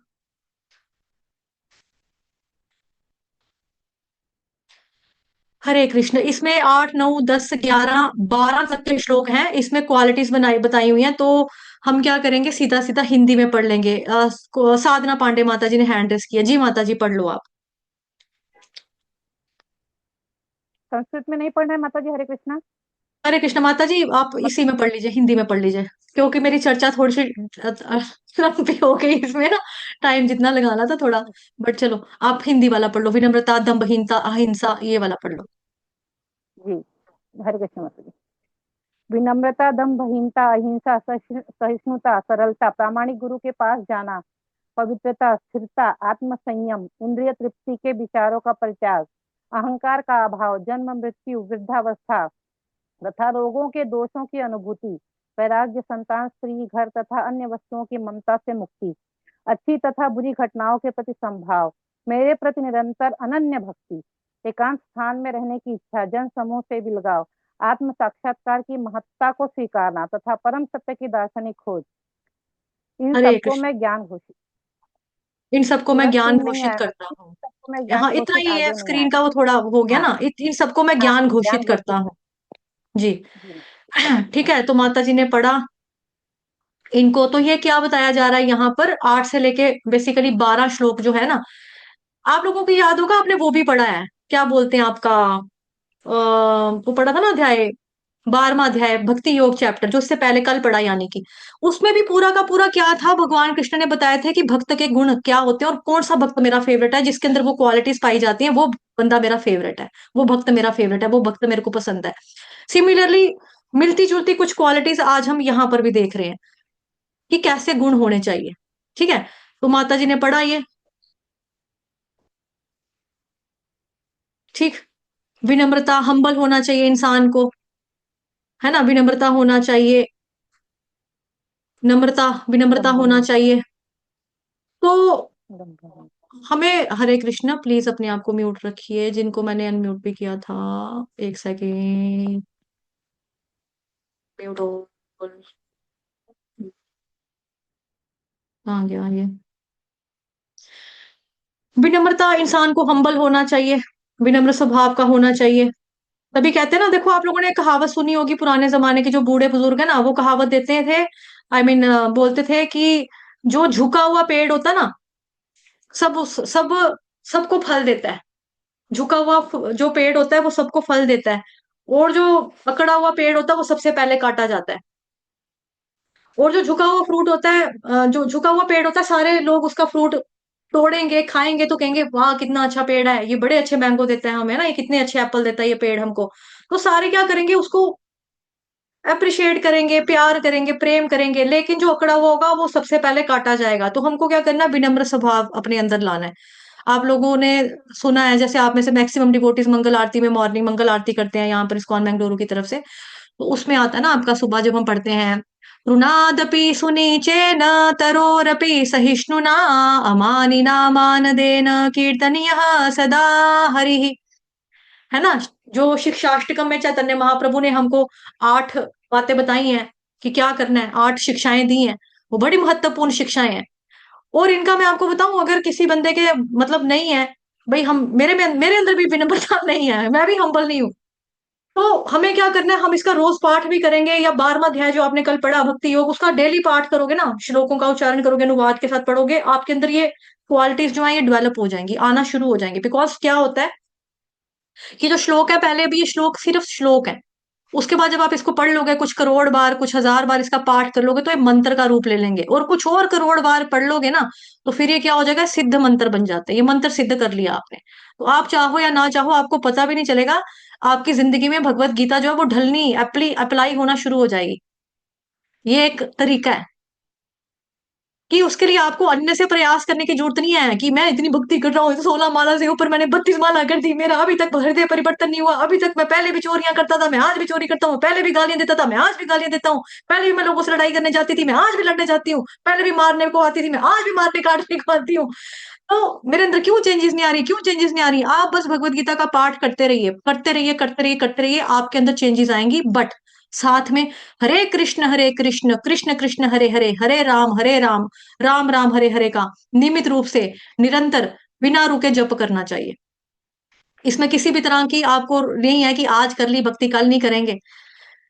कुछ रोज पहले ना मुझे किसी लड़की ने बोला कि मेरे को लगता है कि ना मैं ढोंग कर रही हूँ जब मैं माला करती हूँ। तो मैंने बोला कोई बात नहीं है, कल युग है, अगर तुझे लगता है कि तू ढोंग कर रही तो ढोंग भी कर, तू रोज ढोंग कर। तो भागवत महापुराण में आप आगे जाके पढ़ेंगे, पहले स्कंद के 3रे अध्याय में आगे जाकर ना 32 से ऊपर के बीच में जो श्लोक आएंगे उसमें आप जाकर पढ़ेंगे, चर्चा आएगी उसमें कि अगर व्यक्ति ढोंग भी कर रहा है तो उसको डेली ढोंग करना है, सेम टाइम पे डेली उठना है, सेम टाइम पे मंगल आरती करनी है, सेम टाइम पे हरे कृष्ण महामंत्र का जप करना है, सेम आसन पे बैठना है, सेम टाइम पे मंगल आरती, सेम टाइम पे भगवान जी को भोग लगाओ। ये सारा दिखावा करो, ढोंग लगता है ढोंग करो, लेकिन ढोंग करते करते करते करते करते करते हम एक दिन शुद्ध हो जाएंगे। ये भगवान की भक्ति इतनी ज्यादा शक्तिशाली है, ये हमें चेंज करने का पूरा पूरा सामर्थ्य रखती है। हमारे में इतनी योग्यता नहीं है, कैपेबिलिटी नहीं है कि हम अपने आप को बदल लें, किसी के कहने के ऊपर बदले, नहीं बदला जा सकता। कौन बदल पाता है? कभी तो लोगों के तलाक हो जाते हैं, लोग कहते हैं मैं नहीं चल सकता तेरे हिसाब से, जा तेरी टेंशन अलग, मैं अलग, चल चल चल, हम नहीं बदलते। हाँ होता ना ऐसा। लेकिन आप भगवत गीता पढ़ते रहो, भगवान कृष्ण का जप करते रहो, जो पाओ भगवान को प्रसाद भोग लगाकर प्रसाद रूप में उसको पाओ, तो ये चीजें वर्क करती हैं, सीरियसली ये चीजें वर्क करती हैं। ये प्रैक्टिकली तो हम सीख रहे हैं इस अध्याय का, मैंने आपको बोला ना कि मतलब यहाँ से लेके आगे तक पूरा प्रैक्टिकल है कि व्यवहार में कैसे उतारना है। तो आपको साथ साथ में थोड़ा थोड़ा बताया भी जा रहा है कि व्यवहार में कैसे उतारना है आपने। ठीक है, तो ये चीज है। उसके बाद है जी यहाँ पर दंभहीनता, हमें हमारे अंदर किसी प्रकार का घमंड नहीं होना चाहिए, अहंकार नहीं होना चाहिए। दंभ जनरली होता है कि हम दुनिया को बताते हैं कि देखो भाई क्या है, हम तो कितने अच्छे हैं। उसको क्या बोलेंगे, बगल में छुरी मुंह में राम राम, कहावत आती ना, बगल में छुरी मुंह में राम राम, ऐसे करना। तो वो चीजें नहीं करनी है हमें, कि हम ऊपर से करें अरे मेरा छोना बाबू मेरा पुत्र आया तेनू फुल के बना, मतलब सॉरी पंजाबी बोल के, ओ मेरा बेटा आ गया, ये ले रोटी, ये ले खा, ये ले देसी घी के तुझे फुल के बना बना के खिलाएंगे, ये खिला। उसके बाद है काम का ना काज का दुश्मन अनाज का, अगली बार आए तो मुझे नहीं जगाना, बोलना दादी सोई है। तो ये हो गया दंभहीनता, मतलब कि है ऊपर से कुछ अंदर से कुछ। दोगले लोग, दोगलापन नहीं चलेगा भक्ति में, दोगलापन नहीं चलेगा। ठीक है, मतलब भगवान को सब कुछ पता है, क्योंकि हम पढ़े ना आत्मा भी अंदर है परमात्मा भी अंदर है, तो परमात्मा तो आत्मा को देख रही है कि क्या कर रहा है, ये वो सब कुछ कर रहा है ना। फिर शो ऑफ वगैरह करना, उसमें इतना ज्यादा हमें दिखावा करने की जरूरत नहीं है इतना, है ना। अहिंसा, हमें किसी भी प्राणी के प्रति उसको हर्ट नहीं करना चाहिए, मारना नहीं चाहिए जानवरों को, जैसे लोग मांस भक्षण अनलिमिटेड वे में करते हैं कि, और त्योहारों के ऊपर ज्यादा होता है, आज मुर्गा हो जाए, आज चिकन कबाब हो जाए, आज सरिये वाले मीट हो जाए, तरह तरह के लोग सोचते हैं। तो हमें किसी भी प्राणी के प्रति इस तरह से हिंसा नहीं करनी, लेकिन साथ ही यहाँ पर एक और मतलब है इस चीज का। वो क्या मतलब है? वो मतलब ये है कि भाई जैसे आप यहाँ पर आगे जुड़ गए, आपको किसी ने लिंक दे दिया कक्षा का कि चलो भाई पढ़ेंगे हम, पढ़ेगा इंडिया तो बढ़ेगा इंडिया, है ना? आपको लिंक मिल गया, आपको पता लग गया कृष्ण ही भगवान है, कृष्ण है the supreme personality of God head, आपको पता लग गया। अब आपने माला करना शुरू कर दिया, जप करना शुरू कर दिया, आप दूसरे बारे में सोचो, यार भाड़ में जाए, मैं तो भगवत धाम जाऊंगी, ये जाए भाड़ में, इसको नहीं सुनाना मैंने, इसको नहीं बताना मैंने। आप जहां देखो तारे को हो कृष्ण परिचय, कृष्ण का उपदेश वहां पे भी दो कि तुझे पता है भगवान कौन है, भगवान कृष्ण है, कृष्ण का नाम लेना चाहिए, माला करनी चाहिए, कौन सा माला जपना चाहिए, हरे कृष्ण महामंत्र का जप करना चाहिए, भगवत गीता पढ़नी चाहिए, भागवतम महापुराण पढ़ना चाहिए। हर जीवात्मा को इस चीज के बारे में ज्ञान होना चाहिए। और अभी तक अगर आपको लगता है आपके संपर्क में ऐसे लोग हैं, आपके कांटेक्ट में ऐसे लोग हैं जिनको आज तक नहीं पता लगा कि क्या करना है, भगवान है कौन है, किसकी पूजा करें, कैसा नाम जपें, माला के ऊपर करें या हाथों पे करें या मन मन में करें, उनको तरीका बताओ, उनको कृष्ण की भक्ति में लगाओ। ये रियल जीव के ऊपर दया करने वाली बात है। ये रियल आपका अहिंसा है कि जब आपको पता लग गया कि भगवान कौन है, भगवान की भक्ति करनी है, कृष्ण भगवान है, तो दूसरे को भी बताओ। हाँ तुझे बताऊं कृष्ण भगवान है, कृष्ण का नाम जपो, हरे कृष्ण महामंत्र का जप करो। तो दूसरे को हमको क्या करना है, इस तरह से बताना है। ठीक है, इस तरह से उसको बताना है। फिर सहिष्णुता यानी कि सहनशीलता होनी चाहिए इंसान के अंदर, सहनशीलता होनी चाहिए। अब सहनशीलता में क्या होता है कि आजकल की डेट में ना सहनशीलता किसी के अंदर नहीं है। आप देखोगे जैसे स्कूल के छोटे बच्चे होते हैं ना, घर में आते हैं, मम्मा मेरे को लड़के ने मुक्का मारा, उसकी मम्मा, हाँ किसने मुक्का मारा, चल स्कूल में, प्रिंसिपल साहब मैं पूछती हूँ हो क्या रहा है आपके स्कूल में, हमारे बच्चे यहाँ पर मार खाने के लिए पैसे देते हैं, ये देखो मेरे लड़के की नाक तोड़ दिया आपके एक बच्चे ने, देखो कौन है वो लड़का, उसको बुलाया जाए, उसके पेरेंट्स को बुलाया जाए, बात की जाए उनसे।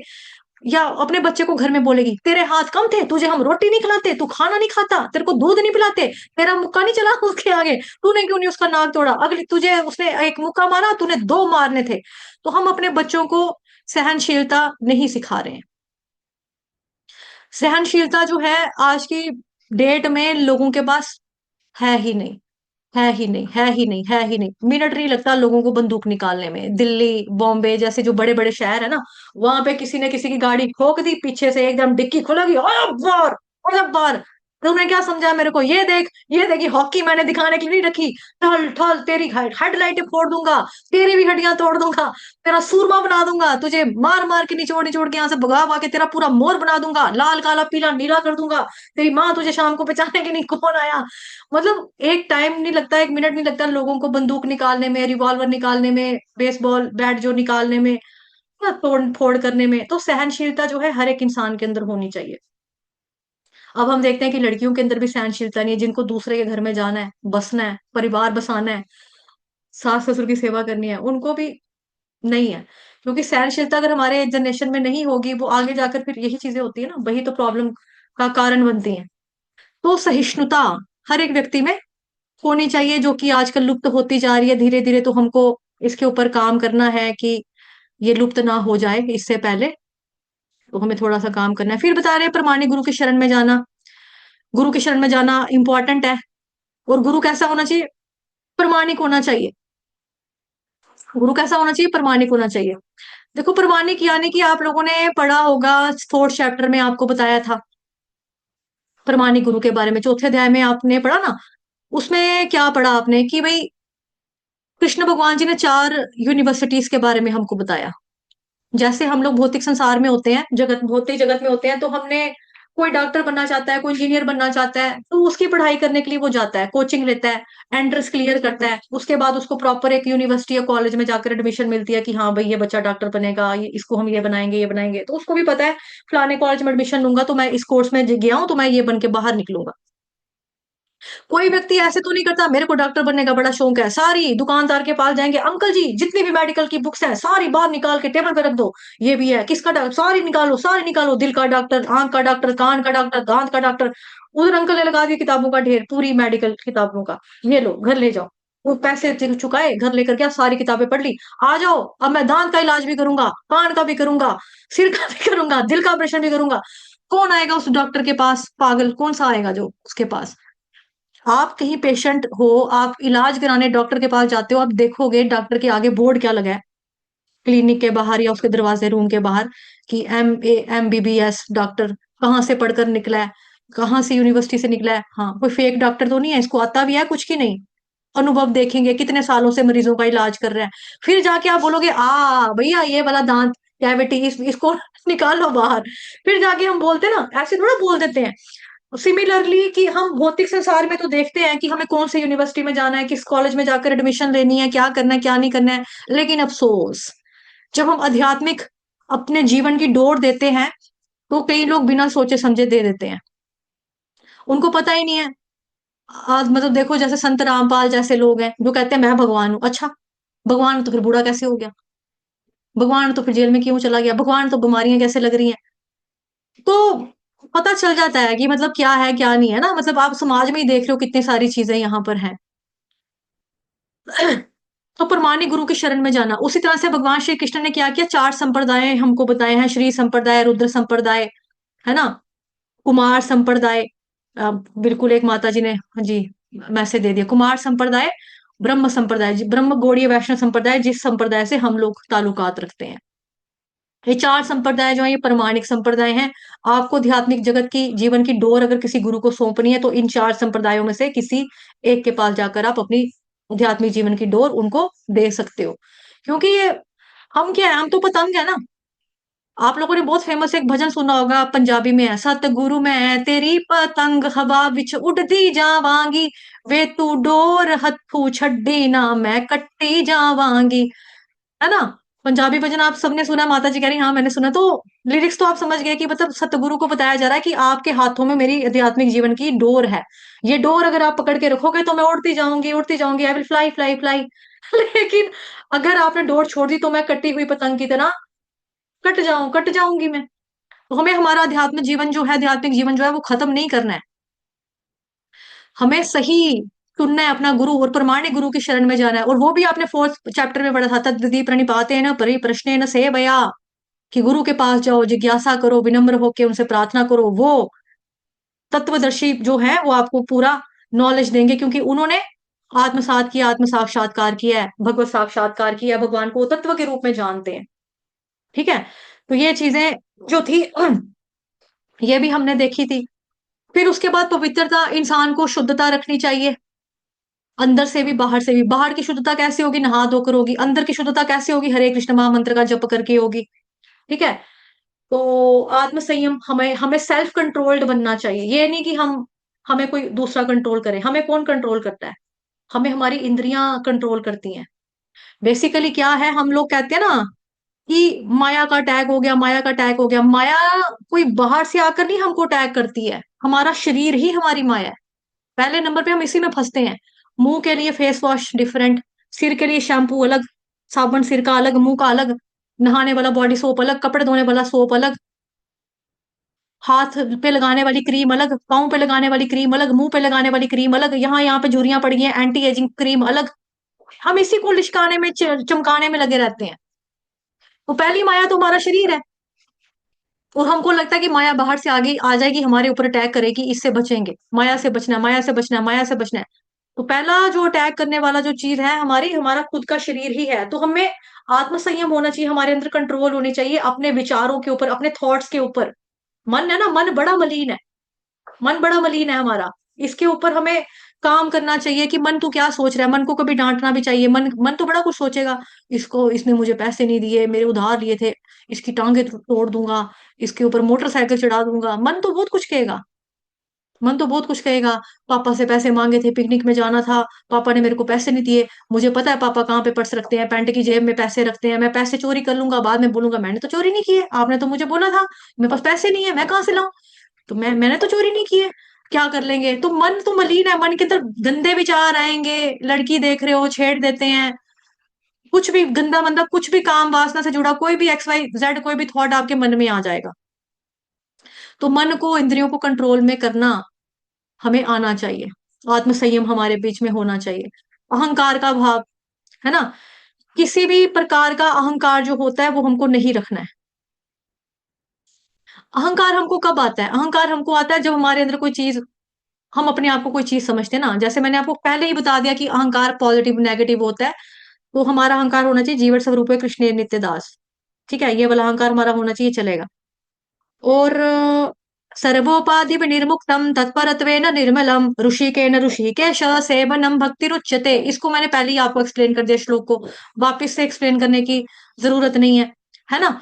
तो ये चीजें हैं। उसके बाद और क्या है, अहंकार का अभाव, जन्म मृत्यु वृद्धावस्था तथा रोगों के दोषों की अनुभूति, कि भाई मैं बार बार पैदा हो रहा हूँ, बार बार मर रहा हूँ, बार बार जवान हो रहा हूँ, बार बार बूढ़ा हो रहा हूँ, बार बार बीमारियां लग रही हैं, बार बार मैं मर रहा हूँ, बार बार मेरे को अग्नि दे रहे हैं, फिर मैं पैदा हो रहा हूँ। ये क्या स्यापा क्या है, ये कैसे निकलूंगा मैं इस जंजाल से, कैसे मुक्त होऊंगा? तो उसके लिए क्या करना है, हरे कृष्ण महामंत्र का जप करना है। बार बार 84 लाख योनियों में आना जरूरी नहीं है। अगर हम अच्छे इंसान हो, अक्लमंद बुद्धिमान इंसान हो, तो ये हमारा आखिरी जन्म होना चाहिए, ये हमारा आखिरी जन्म होना चाहिए। जैसे मैंने आपको पहले उदाहरण दिया अन्नमय कोश, अन्नमय है ना, कि हम खाना खाने ही है, खाना हम खाना खाने के लिए ही है। 84 लाख योनियों से हम लोग खाना ही खाते आ रहे हैं, 84 लाख योनियों से हम लोग पानी पीते आ रहे हैं, 84 लाख योनियों से हम लोग संभोग करते आ रहे हैं, 84 लाख योनियों से हम लोग आहार निद्रा भय मैथुनम च, ये चारों चीजें हम 84 लाख योनियों से करते आ रहे हैं। तो 84 लाख योनियां खाना खाने के लिए कम तो नहीं होती, पानी पीने के लिए कम तो नहीं होती, सोने के लिए कम तो नहीं होती, हगने के लिए कम तो नहीं होती, संभोग करने के लिए कम तो नहीं होती 84 लाख योनियां। इवन जब हम पशु पक्षी बनते हैं तब भी हम लोग संभोग करते हैं, जब हम पेड़ पौधे फूल पत्ते बनते हैं तब भी हम लोग करते हैं। तो कम तो नहीं है 84 लाख योनियां, जो अभी हमको 84 लाख योनियों का कितनी बार साइकिल घूम घूम के घूम घूम के घूम घूम के घूम घूम के आज मनुष्य का शरीर प्राप्त हो गया। और भगवान गीता में कह रहे हैं बहु नाम जन्म नाम अंते ज्ञानवान माम प्रपद्यते वासुदेव सर्वमिति स महात्मा सु दुर्लभ। ऐसा महात्मा वाकई दुर्लभ है जिसको पता लग गया कि कृष्ण ही भगवान है। अब पता लग गया आपको कृष्ण ही भगवान है, अब हमारे अपने हाथों में है ये चीज, कि हम भगवत धाम जाएं या फिर वापस 84 लाख योनियों के चक्कर में फिरते रहे। हमटी डमटी सैट ऑन द, है ना, एक बच्चों छोटे बच्चों की पोइम होती थी, और पंजाबी भाषा में बोलते हैं, बोला जाता है जिथे दा खोता उथे आके खलोता। हमको ऐसा वाला खोता नहीं बनना है।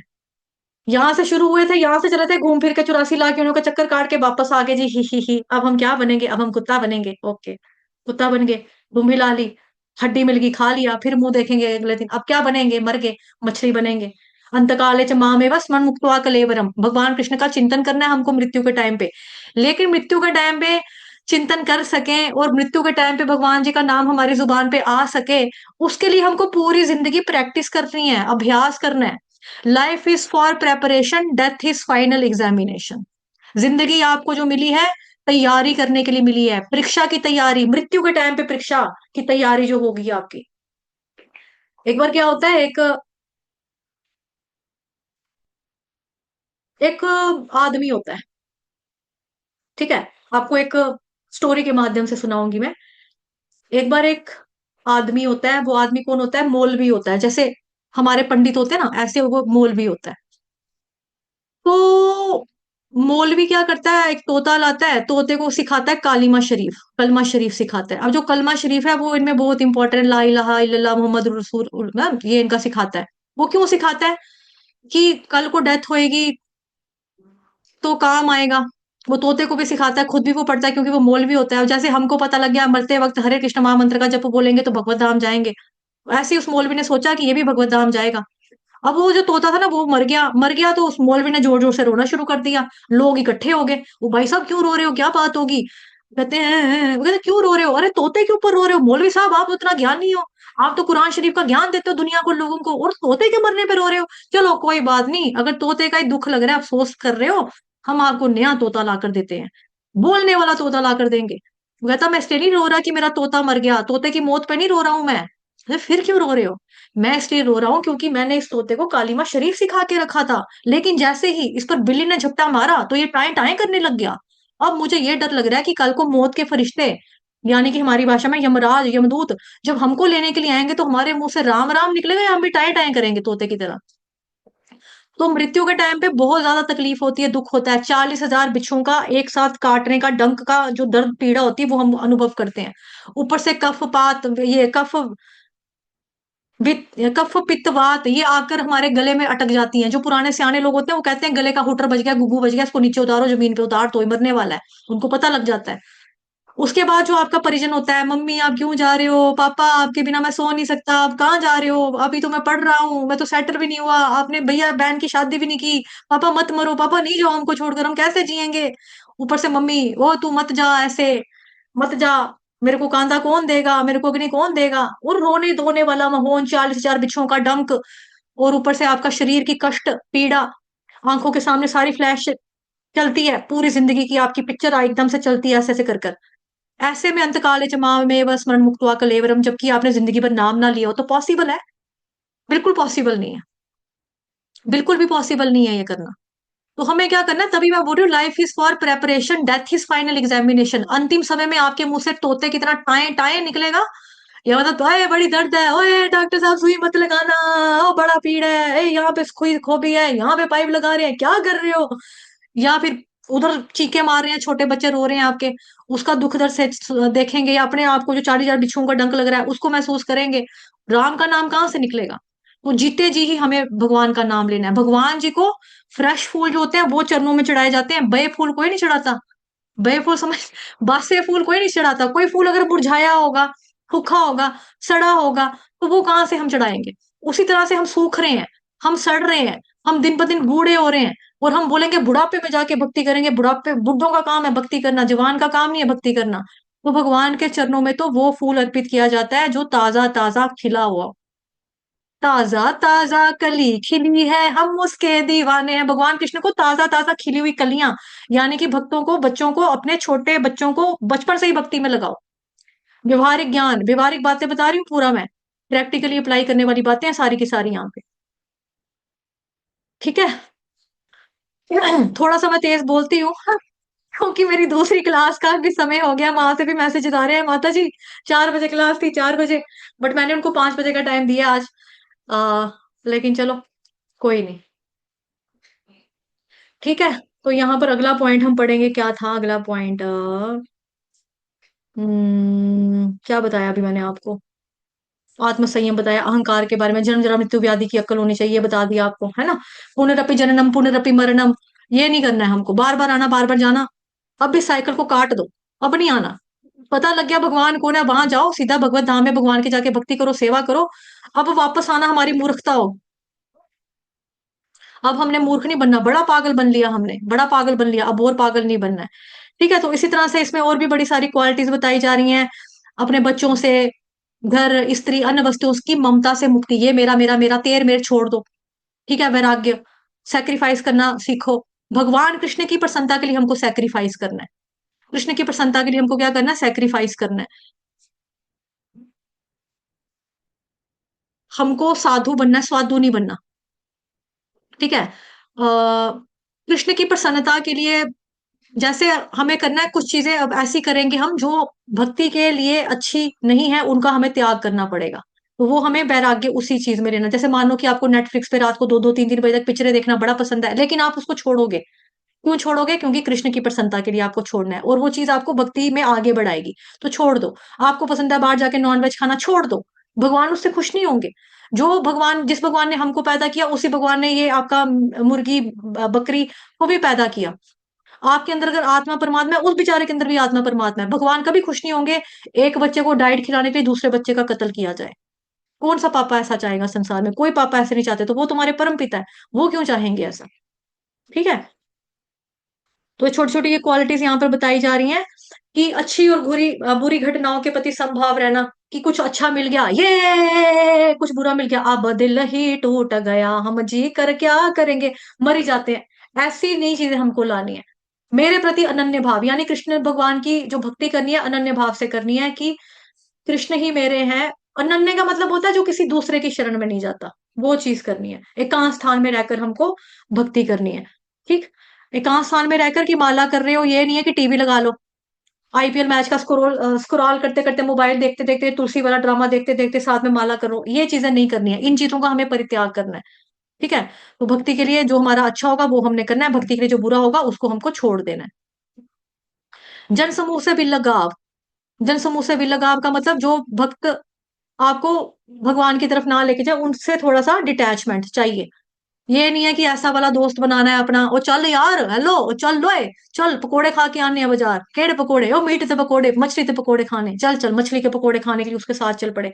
ऐसे वाले दोस्तों के प्रति, जनता के प्रति बिल लगाव, दूरी। ये नहीं कह रहे आपको कि हाय हेलो करना छोड़ दो, हरे कृष्ण बोलो, हाय हेलो करो, ठीक है। और बच्चे बुच्चे ठीक, हाँ ठीक, सब ठीक, घर में बढ़िया, हाँ बढ़िया बढ़िया, इतना रखो। सामाजिक तौर के ऊपर जितना रहना, रहना तो हमने आफ्टर समाज में है ना। शादी हो रही है, ब्याह हो रहा है, सगन सुगन जो देने हैं वो सब करो, लेकिन ऐसी वाली संगति मत पालो कि जो आपकी। अब इंडिया में क्या चलन है ना हमारा, कि एक बंदा कुएं से निकलकर ऊपर जा रहा होगा ना, नीचे वाला उसकी टांग खींच के कहेगा चल नीचे आ जा वापस, कहाँ जा रहा है। वही तरीका है, चीज है। एक इंसान भक्ति में जा रहा है, उसको बोलो "ए, तू कहाँ चला, नीचे आ, ये देख कितना सही है, यहाँ पे खा मीट अंडे, क्या चोटी रखेगा, क्या तिलक लगाएगा, क्या कंठी पहनेगा, हरे कृष्णा करेगा, हरे रामा करेगा, छोड़। ये देख, ये भगवान ने हमारे लिए बनाया है, ये मीट हमारे लिए बनाया है, ये लड़कियां हमारे लिए बनाई हैं। इस तरह से बरगलाव करने वाले जो लोग होते हैं, जनता के साथ दूरी बना के रखनी है, ऐसे लोगों के साथ नहीं करना। अगर आपका कोई सही मायने में पति है, पुत्र है, बीवी है, बच्चा है, तो वो कौन है, जो आपको कृष्ण की तरफ लेकर जाए, ना कि कृष्ण से दूर करने में आपको प्रेरित करे। ठीक है। मृत्यु के टाइम जब आएगा, वही आपका सगा संबंधी माना जाएगा, जो आपके कान में हरे कृष्ण महामंत्र का गाएगा, जो आपको भगवत गीता का पाठ सुनाएगा, भागवतम का कुछ बता देगा, या कृष्ण का नाम स्मरण याद करवाएगा ना, वही आपका सच्चा पति है, सच्चा मित्र है, फ्रेंड, सहेली, दोस्त, यार, बच्चा, बेटी, बूटा, जो भी, मतलब कि एक्स वाई जेड, जो भी दुनिया के तमाम जितने भी रिश्तेदारी है, सच्चा रिश्तेदार वही है जो कृष्ण की तरफ लेके जाए, वरना सारे झूठे हैं, सारा झूठ। ठीक है। ये सारी चीजें हमको ये करनी है। ठीक, ये हो गया सारा। उसके बाद ये चार्ट है, इसको फोटो खींचना है तो खींच लो, वैसे आपको वो मिल ही जाएगा। ठीक है, ये मिल ही जाएगा, इसके बारे में हमने डिटेल कर दिया, क्योंकि सारा प्रैक्टिकली बातें बताने वाली हैं, तभी करके इसमें इसके लिए थोड़ा सा डिटेल वे में चर्चा जो था वो कर दी मैंने। ठीक है ना, ये सारी बातें बताने डीप वे में है। मतलब ये नहीं है कि पति पत्नी से यार कुछ ये नहीं करना, वो नहीं करना, पापा हमारे स्कूल की फीस दे दो, पापा हमें स्कूल का टीचर मार रहा है, कोई फीस नहीं है, चल लगाओ। त्याग, वैराग्य, ये वैराग्य नहीं है। अपनी जिम्मेदारियों को पूरा करना है। मम्मी पापा कह रहे बेटा मेरी आंख का नंबर बढ़ गया, लगता है चश्मे का नंबर लगवा दे, हाँ अब आप मेरे नहीं हो, मैं वैराग्य रहता हूँ, मेरी जिम्मेदारी नहीं है, ऐसा नहीं है। हमारे जो दो धर्म है ना, सनातन धर्म और स्वधर्म, जो हमारा स्वधर्म है वो हमने जिम्मेदारी पूरी करनी है, खुशी खुशी पूरी करनी है। शादी करके लाए हो, किसी के साथ फेरे लेकर लाए हो लड़की को, उसको खर्चा भी देना है, बच्चे पैदा किए उनको स्कूल की फीस भी देनी है, एजुकेट भी करना है, आपके मम्मी पापा बीमार पड़ रहे हैं उनकी दवाई भी लेकर देनी है, सब कुछ करना है। लेकिन अटैचमेंट टाइप वैसा वाला नहीं रखना कि मैं और मेरा वाला, वो नहीं रखना है। ठीक है, उसके लिए आपको बोला जा रहा है कि भाई ये चीज नहीं करनी। उसके बाद ये हमने पढ़ लिया है। अब भगवान यहाँ पर बोल रहे हैं, अब मैं तुम्हें ये के विषय में बतलाऊंगा जिसे जानकर तुम नित्य ब्रह्म का आस्वादन कर सकोगे। यह ब्रह्म या आत्मा जो अनादि है और मेरे अधीन है, इस भौतिक जगत के कार्य करण से परे स्थित है। ठीक। तो यहां पर भगवान कृष्ण जो है हमको अब बता रहे हैं अर्जुन को, मतलब कि ये यानी क्या जानने के लायक है वो मैं तुमको बताऊंगा, जिसको जानकर तुम नित्य ब्रह्म का आस्वादन करोगे। यह ब्रह्म या आत्मा जो अनादि है, मेरे अधीन है, इस भौतिक जगत के कार्य करण से परे स्थित है। तो नित्य ब्रह्म किसको कहा गया, आत्मा को कहा गया। और आत्मा कैसी है, अनादि है। ठीक है। आत्मा कैसी है, अनादि है, इसकी कोई भी शुरुआत नहीं है, कोई भी अंत नहीं है, अनादि है, भगवान का अंश है, भगवान के अधीन है। ये इस भौतिक जगत से परे है, क्योंकि ये भगवान की अंतरंगा शक्ति द्वारा निर्मित है। तो इस भौतिक जगत में जो भी कार्यकलाप हो रहे हैं, इनसे आत्मा जो है वो परे है। उसके बाद 13वें अध्याय का 15वें नंबर का श्लोक का हम तात्पर्य पढ़ रहे हैं। परमात्मा समस्त इंद्रियों के मूल स्रोत हैं। स्रोत का मतलब हो गया सोर्स है। ठीक है। फिर भी वे इंद्रियों से रहित हैं, वे समस्त जीवों के पालन करता होकर भी अनासक्त हैं, वे प्रकृति के गुणों से परे हैं, फिर भी वे भौतिक प्रकृति के समस्त गुणों के स्वामी हैं। अभी जैसे अभी भगवान कृष्ण ने बताई ना पहले गुणों के बारे में, कि ऐसे ऐसे गुण जो होते हैं होने चाहिए, जब पत्नी से, बच्चों से इतना वो नहीं। तो भगवान कृष्ण जो है वो तो हमारे पालन करता है, संहार करता है, क्रिएटर, मेंटेनर, डिस्ट्रॉयर सब कुछ है, और वो परम पिता है। उनके लिए इतने सारे बच्चे, सबका वो ध्यान रखते हैं, लेकिन फिर भी वो कैसे हैं, डिटैच्ड है उनसे, उनसे आसक्त नहीं होते भगवान। हम लोग आसक्त हो जाते हैं, मेरा पति, मेरा पत्नी, मेरा बच्चा, हम लोग आसक्त हो जाते हैं। ठीक है। तो ये सब विरुद्ध बातें बताई हैं हमारे और भगवान के, मतलब कि हमारे और भगवान जी के बीच में अंतर एक तरह का बताया। विरुद्ध बातें केवल भगवान में हो सकती है, बाकी किसी में नहीं। हमारे बारे में कुछ सोच के देखे तो हम ऐसा नहीं कर सकते ना। तो यहाँ पर क्या बताया कि सभी इंद्रियों के मूल स्रोत हैं भगवान कृष्ण, फिर भी वो इंद्रियों से रहित है। तो कोई भी चीज किसी से उद्भव होती है तो उसमें वो चीज चाहिए, सर्व कारण कारण। जैसे हम सोचे कि पानी की टूटी में पानी आ रहा है, तो पानी कहाँ से आ रहा है? सोर्स है ना कोई। हम बोलेंगे वाटर बॉक्स वालों ने दिया, वाटर बॉक्स के पास भी सोर्स है। जैसे हमारे यहाँ पे तभी नदी है, तभी नदी से पानी आया होगा, फिर हमारे नल में आएगा। लेकिन यहाँ पर क्या भगवान बोल रहे हैं कि मैं सभी इंद्रियों का मूल सोर्स हूँ, फिर भी मैं इंद्रियों से रहित हूँ। क्या मतलब, यानी ऐसा क्यों बोल रहे हैं? यह सब जो इंद्रियां हैं हमारी भौतिक इंद्रियां हैं, लेकिन भगवान की जो इंद्रियां हैं वो आध्यात्मिक है। भगवान पूरे के पूरे कैसे हैं? आध्यात्मिक है। इसलिए भगवान बोलते हैं कि मैं भौतिक इंद्रियों से रहित हूँ। वे समस्त जीवों के पालन करता होकर भी अनासक्त हैं, डिटैच्ड हैं। हम किसी के अगर जीवन पालन करता होते हैं, इवन हम घर में कुत्ता रख लेते हैं, तोता भी रख लेते हैं, हम उसके ऊपर प्रभुत्व जमाते हैं, ये मेरा कुत्ता है ना, गले में पट्टा डालते हैं, ये मेरा है। हम अटैचमेंट, हमें हो जाती है अटैचमेंट, भगवान को नहीं होती। ठीक है, भगवान को किसी भी तरह की अटैचमेंट जो है वो नहीं होती। फिर 13वें अध्याय का 16वें नंबर का श्लोक। परमात्मा चर अचर समस्त जीवों के बाहर तथा भीतर स्थित हैं। वे भौतिक इंद्रियों के द्वारा जानने या देखने से परे हैं। यद्यपि वे अत्यंत दूर रहते हैं, किंतु वे सभी के निकट भी हैं। भगवान दूर हैं और पास भी हैं। जब आप ईशोपनिषद पढ़ोगे ना, वहां श्लोक आएगा, तद्दे जति तन्नई जति तद दूरे तद्वंति के। वहां जाके आप आगे पढ़ेंगे। जब आप भक्ति शास्त्री करेंगे, वहां पे एक बुक लगेगी आपको सिलेबस में, उसको बुक का नाम है ईशोपनिषद। 4 किताबें पढ़ोगे, उसमें से एक किताब है ईशोपनिषद, जिसका श्लोक अभी मैंने आपको उच्चारण करके बताया। उसमें बता रहे हैं अंदर भी है, बाहर भी है ना, दूर भी है, पास भी है। हमारे केस में क्या है, अगर मैं यहाँ पर कमरे में बैठी हूँ तो मैं बाहर नहीं हो सकती, बाहर हूं तो मैं अंदर नहीं हो सकती। अगर मैं जम्मू कश्मीर में बैठी हूँ तो मैं लुधियाने में नहीं हो सकती, पंजाब में नहीं हो सकती। लेकिन भगवान हर जगह पे स्थित है ना, कितना फर्क है। हम नहीं देख सकते भगवान को, लेकिन भगवान हमको पल पल देख रहे हैं। परमात्मा के रूप में हमारे हृदय में बैठे हैं, वास करते हैं। वो हमको हमारी ईच एंड एवरी एक्शन को वॉच कर रहे हैं, देख रहे हैं। तो भगवान कैसे हैं? दूर भी हैं, लेकिन सबके दिल में रहते हैं, परमात्मा के रूप में निकट भी हैं। अपने दिल के अंदर झांक कर देखो, आपको उनकी आवाज सुनाई पड़ेगी। आपको वो गाइड करेंगे चैत्य गुरु के रूप में कि ये करो, ये करो, ये करो। है ना, अंदर है, बाहर है, ये सारा भगवान बता रहे हैं।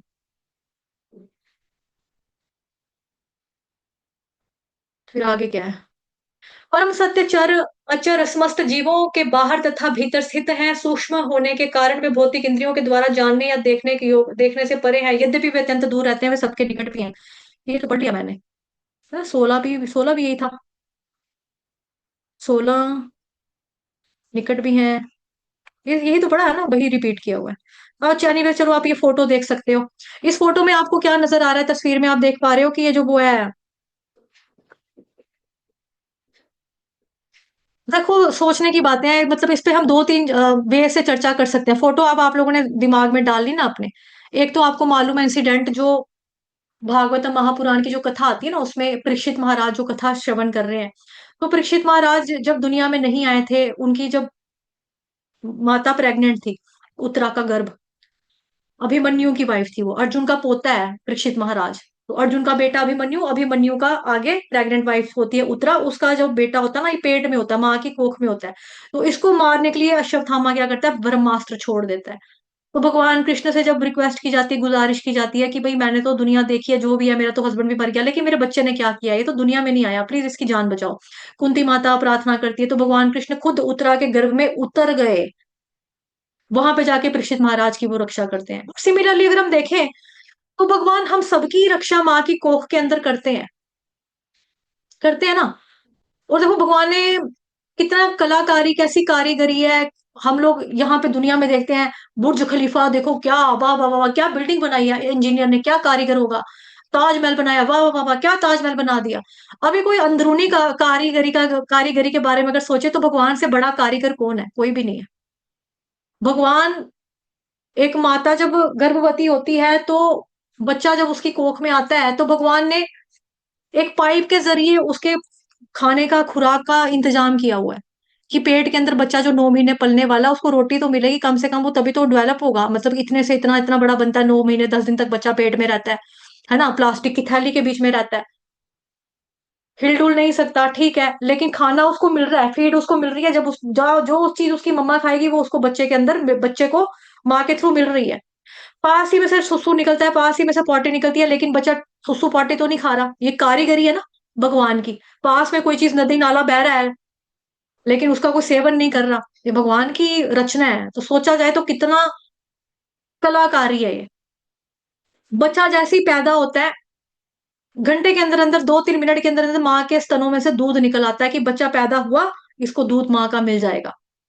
तो उस भगवान बेचारे को तो हमारी कितनी चिंता है कि जब हम माँ की कोख में, तब भी दुनिया में आए, तब भी दूध पिला रहे हैं। उसके बाद, है ना, खाना रोटी, सब सारी व्यवस्था भगवान कृष्ण हमारी करते हैं। फिर भी हम लोग कहते हैं भगवान ने हमारे लिए किया गया है। कौन है भगवान? हम नहीं मानते भगवान को, वो तो कर रहे हैं। तो इसको देखा जाए तो कितनी बारीकी बारीकी से भगवान का काम है। वो खाली भगवान ही कर सकते और कोई नहीं कर सकता। फिर है जी आपका, हम इस चीज को देख नहीं सकते, लेकिन उसी तरीके से बताया जा रहा है कि परमात्मा के रूप में अंदर वास करते हैं। इसके बारे में मैंने बस चर्चा कर दी। 18वें नंबर के श्लोक में भगवान बता रहे हैं, वे समस्त प्रकाशमान वस्तुओं के प्रकाश स्रोत हैं, वे भौतिक अंधकार से परे और अगोचर हैं, वे ज्ञान है, ये है, और ज्ञान के लक्ष्य हैं, वे सबके हृदय में स्थित हैं। भगवान कृष्ण जो है सबके हृदय में क्या है?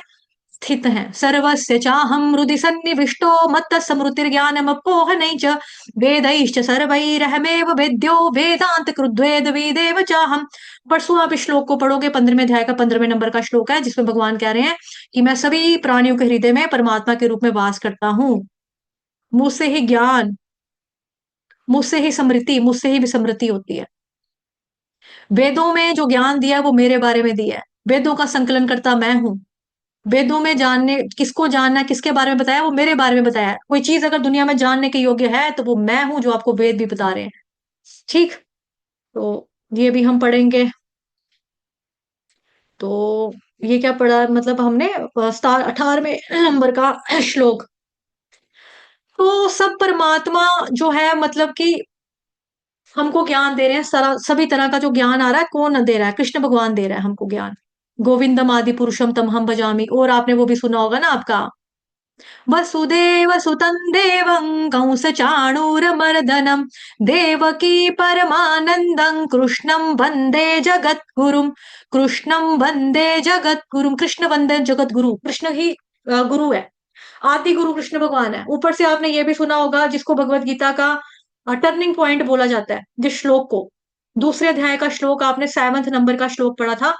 कृष्ण और अर्जुन पहले क्या है? दोस्त है, लेकिन बाद में कृष्ण भगवान, अर्जुन जो होता है कृष्ण भगवान जी को अपने गुरु के रूप में स्वीकार करता है, तो कृष्ण भगवान फिर उसको ज्ञान देना शुरू करते हैं, जो अभी तक दे ही रहे, 18वें तक बोलते रहेंगे।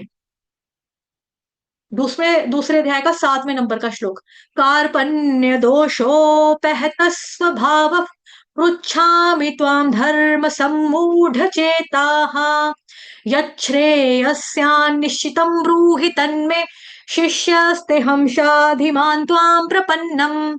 कि भगवान कृष्ण को अर्जुन क्या बोलता है, भगवान आप मेरे गुरु हो, मैं आपका स्टूडेंट हूँ, मेरा बुद्धि जो है मेरे को नहीं समझ में आ रहा, माइंड मेरा ब्लॉक हो गया, क्या करना है क्या नहीं करना मेरे को कुछ नहीं पता लग रहा, मैं आपका शिष्य हूँ, आप मेरे गुरु हो, अब आप मेरे को जो गाइड करोगे, जैसा गाइड करोगे, जो बोलोगे वो मैं करूंगा, क्योंकि मेरा माइंड अपना ब्लॉक है। तो भगवान कृष्ण से जब अर्जुन ये चीज बोलते हैं, फिर भगवान उसको ज्ञान देना शुरू करते हैं। तो आदि गुरु कौन है? भगवान कृष्ण है। वो परमात्मा के रूप में बैठे हैं हमारे दिल में, हमको टाइम टू टाइम गाइड करते हैं, ये गलत है, ये मत करिए, पाप है, ये गलत है, इसका परिणाम बुरा होगा।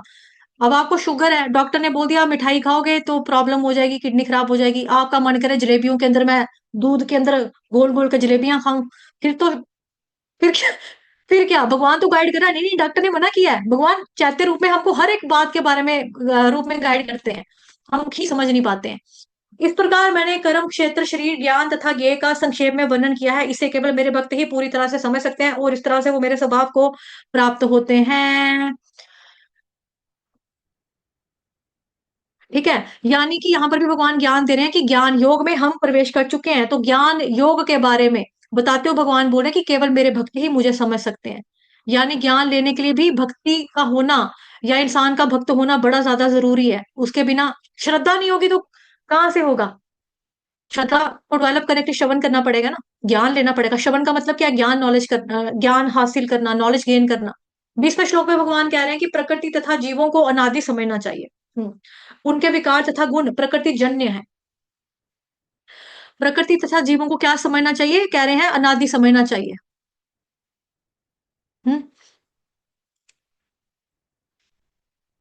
तो प्रकृति जो है ये भी अनादि है। अनादि का मतलब होता है जिसका अंत ना हो, जिसकी शुरुआत ना हो, शुरुआत अंत का पता ही नहीं है, वो है अनादि। तो जीव भी अनादि है, हमारा भी नहीं पता। आज हम बोलेंगे आप कब पैदा हुए, मैं बोलूंगी 12 अप्रैल को मेरा बर्थडे होता है। आप किसी को पूछेंगे आपका, मेरा 15 जून को होता है। कोई कहेगा मेरा बर्थडे आज है। लेकिन आत्मा क्या है? वो तो सनातन है। अभी मैं अपनी आत्मा तो कब से है? जब से संसार बना, सृष्टि बनी, तब से आत्मा आत्मा है। तब से प्रकृति भी है। और उनकी जो अंत क्रियाएं हैं प्रकृति के साथ जीव की, वे सब क्या है? प्रकृति जन्य है। गुण कौन से? उस जीव में जो गुण है, सत्व गुण से प्रभावित है, रजोगुण तमोगुण से प्रभावित है ना? तो ये चीजें, सत्वगुण रजोगुण तमोगुण, ये सभी को मालूम ही है ये। ठीक। 3 तरह के गुण, ये कल प्रकृति के 3 गुण 17 चैप्टर में भगवान बताएंगे हमको। फिर उसके बाद यहाँ पर बताया जा रहा है प्रकृति, 1 मिनट, श्लोक नंबर नहीं लिखा। प्रकृति समस्त 21 है। प्रकृति समस्त भौतिक कारणों तथा कार्यों परिणामों के हेतु की ही जाती है, और जीव पुरुष इस संसार में विविध सुख दुख के भोग का कारण कहा जाता है। क्या कहा जाता है? सुख दुख का कारण कहा जाता है। तो यह हेतु है प्रकृति और यह कारण है। तो इस प्रकार से प्रकृति और जीव का क्या है? समन्वय है। ठीक।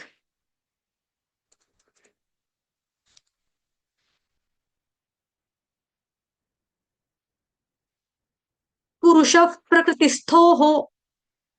प्रकृतिस्थो ही भुंगते प्रकृति जान गुणान कारणं गुण संगोस्य सदसद्यो निजन्मसु। इस प्रकार जीव प्रकृति के तीनों गुणों का भोग करता हुआ प्रकृति में ही जीवन बिताता है। यह उस प्रकृति के साथ उसकी संगति का कारण है। इस तरह उसे उत्तम तथा अधम योनियां मिलती रहती हैं। उत्तम तथा अधम योनियां जो है वो हमको मिलती रहती हैं। क्यों मिलती रहती हैं? तो जैसे अभी हमने मनुष्य जीवन प्राप्त किया, सपोज अब हमें तमोगुण का हमारे अंदर ज्यादा आ गया, तो तमोगुणी वस्तुओं का हम भोग करेंगे, उसके अंदर जिंदगी गुजारेंगे, मीट अंडा खाएंगे, नशा करेंगे, शराब पियेंगे, तो उसका रिएक्शन क्या होगा? हमें वैसा ही शरीर मिल जाएगा। अरे ये बेचारा मीट ही खाता रहता, इसको शेर बना दूंगा, चीता बना दूंगा। भगवान कहेंगे खा, मीट ही खा अब तू। क्योंकि क्या कहते हैं शेर के लिए? शेर जितना भी बूढ़ा हो जाए कभी घास नहीं खाता। तो जितने भी बूढ़े हो जाएंगे तो मरने तक मीट ही खाओगे फिर। तो every action there is an, क्या बोलते हैं, मतलब कि रिएक्शन लगेगा, हमको कर्मा लगेगा ना, पाप का फल जो है वो भोगना पड़ेगा। तो अगर जो योनि हमको प्राप्त हो रही है वो हमारे हम अपने करतूतों की वजह से, अपने कर्मों की तरफ से ही प्राप्त हो रही है। अगर हम अच्छा बनेंगे, भगवत धाम भी जाएंगे, तो हमको कोई योनि भी नहीं प्राप्त होगी, है ना?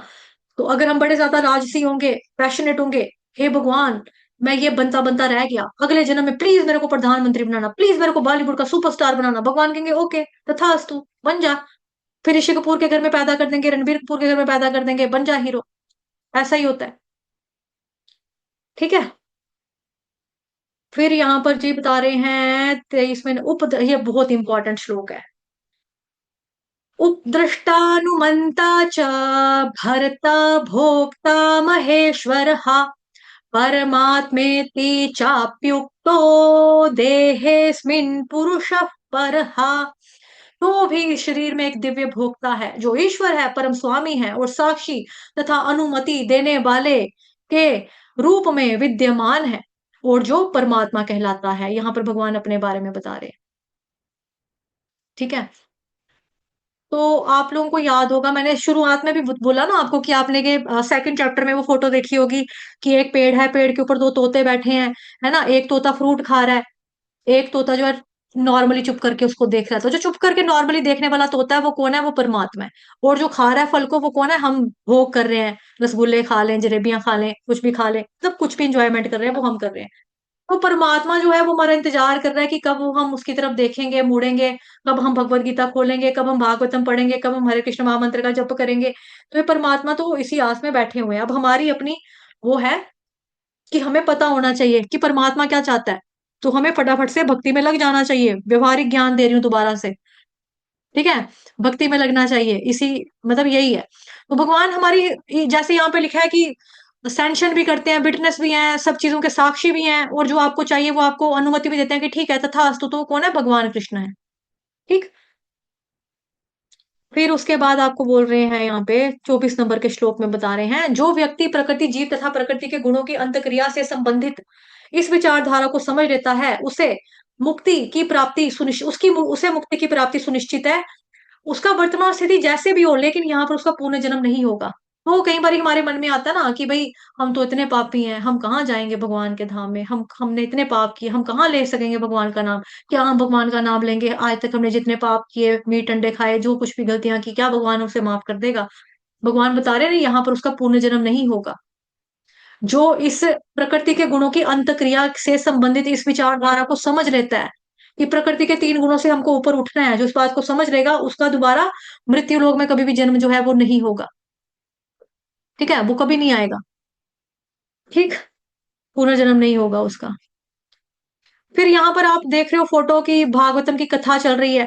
परीक्षित महाराज, जिनके बारे में आपको मैंने अभी भी बताया कि परीक्षित महाराज जो है वो अर्जुन का पोता है, अभिमन्यु का बेटा है। हुआ क्या कि एक बार ये चलते हैं जंगल में, मतलब अच्छा राजा था ये, परीक्षित महाराज बहुत अच्छे राजा थे। तो वो जा रहे थे अपना, और पहले पुराने जमाने में होता है ना, राजा अपनी प्रजा का देखने के लिए कि कैसे कोई प्रॉब्लम तो नहीं है, किसी को कोई दुख तकलीफ तो नहीं है, उसको देखने के लिए भ्रमण करते थे। तो ऐसे ही एक दिन भ्रमण के ऊपर निकले परीक्षित महाराज। तो फिर वहां पर क्या हुआ कि इनको चलते चलते बड़ी प्यास लगी। अब पास ही में एक ऋषि का आश्रम था, ये उधर पहुंच गए। ऋषि को जाकर उन्होंने बोला मेरे को पानी की प्यास लगी, पानी दो मुझे, पानी की प्यास लगी मुझे, पानी दो। अब ऋषि जो थे अपने ध्यान मग्न थे, उनकी आंखें मूंदी हुई थी, वो लीन थे तपस्या के अंदर, उन्होंने ध्यान नहीं दिया, उनको वाकई पता नहीं चला, बिकॉज वो रियल में भक्ति में, तपस्या में, ध्यान मग्न सचमुच में थे वो। इन्होंने सोचा मेरी बात को सुन के इग्नोर करें, या तो ढोंग कर रहे हैं ये है थोड़ा कि मेरी बात सुनाई नहीं दे रही इनको, उनको लगता है ये झूठा है। वो क्या करते हैं, वहां पे पास ही में मरा हुआ सांप पड़ा था, मरा हुआ सांप उठाते हैं, उसकी गर्दन में डाल देते हैं और चले जाते हैं। अब जब उसका बेटा आता है, वो देखता है ये किसने किया मेरे पापा के साथ इस तरह से बदतमीजी, किसने की, किसकी हिम्मत हुई, किसकी जरूरत हुई, जिसने भी ये किया है 7 दिन के अंदर अंदर उसको तक्षक नामक एक सांप काटेगा, उससे वो मर जाएगा। तो ऐसे करके उसने श्राप दे दिया। अब आप यहाँ पर देख रहे हो कि मरने के टाइम पे परीक्षित महाराज फिर क्या कर रहे हैं, श्रवण कर रहे हैं। तो भगवत गीता में और भागवतम में कोई भी अंतर नहीं है, भगवत गीता में और साक्षात कृष्ण भगवान में कोई भी डिफरेंस, कोई भी अंतर नहीं है। आप भगवान को रोज देख सकते हो, भागवतम का श्रवण करके करके रोज सुन सकते हो, पढ़ सकते हो, देख सकते हो, फील कर सकते हो, अनुभव कर सकते हो, भागवतम का श्रवण पठन रीड करके कर सकते हो। तो हमें डेली भागवतम महापुराण जो है वो पढ़ना चाहिए।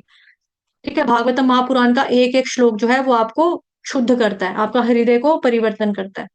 25वें नंबर के श्लोक में भगवान हमको बता रहे हैं, कुछ लोग परमात्मा को ध्यान के द्वारा अपने भीतर देखते हैं, दूसरे लोग ज्ञान के अनुशीलन के द्वारा, और कुछ ऐसे भी हैं जो निष्काम कर्म योग के द्वारा देखते हैं। ठीक है, अलग अलग यहाँ पे लोगों की कैटेगरीज बता दी भगवान ने कि ये वाले भी हैं, ये वाले भी हैं, ये वाले भी हैं। तो 3 रास्ते बताए हैं, एक बताया ध्यान योग, दूसरा बताया ज्ञान योग, तीसरा बताया निष्काम कर्म। तो इन तीनों के माध्यम से हम क्या कर सकते हैं, परमात्मा को, कृष्ण को जान सकते हैं।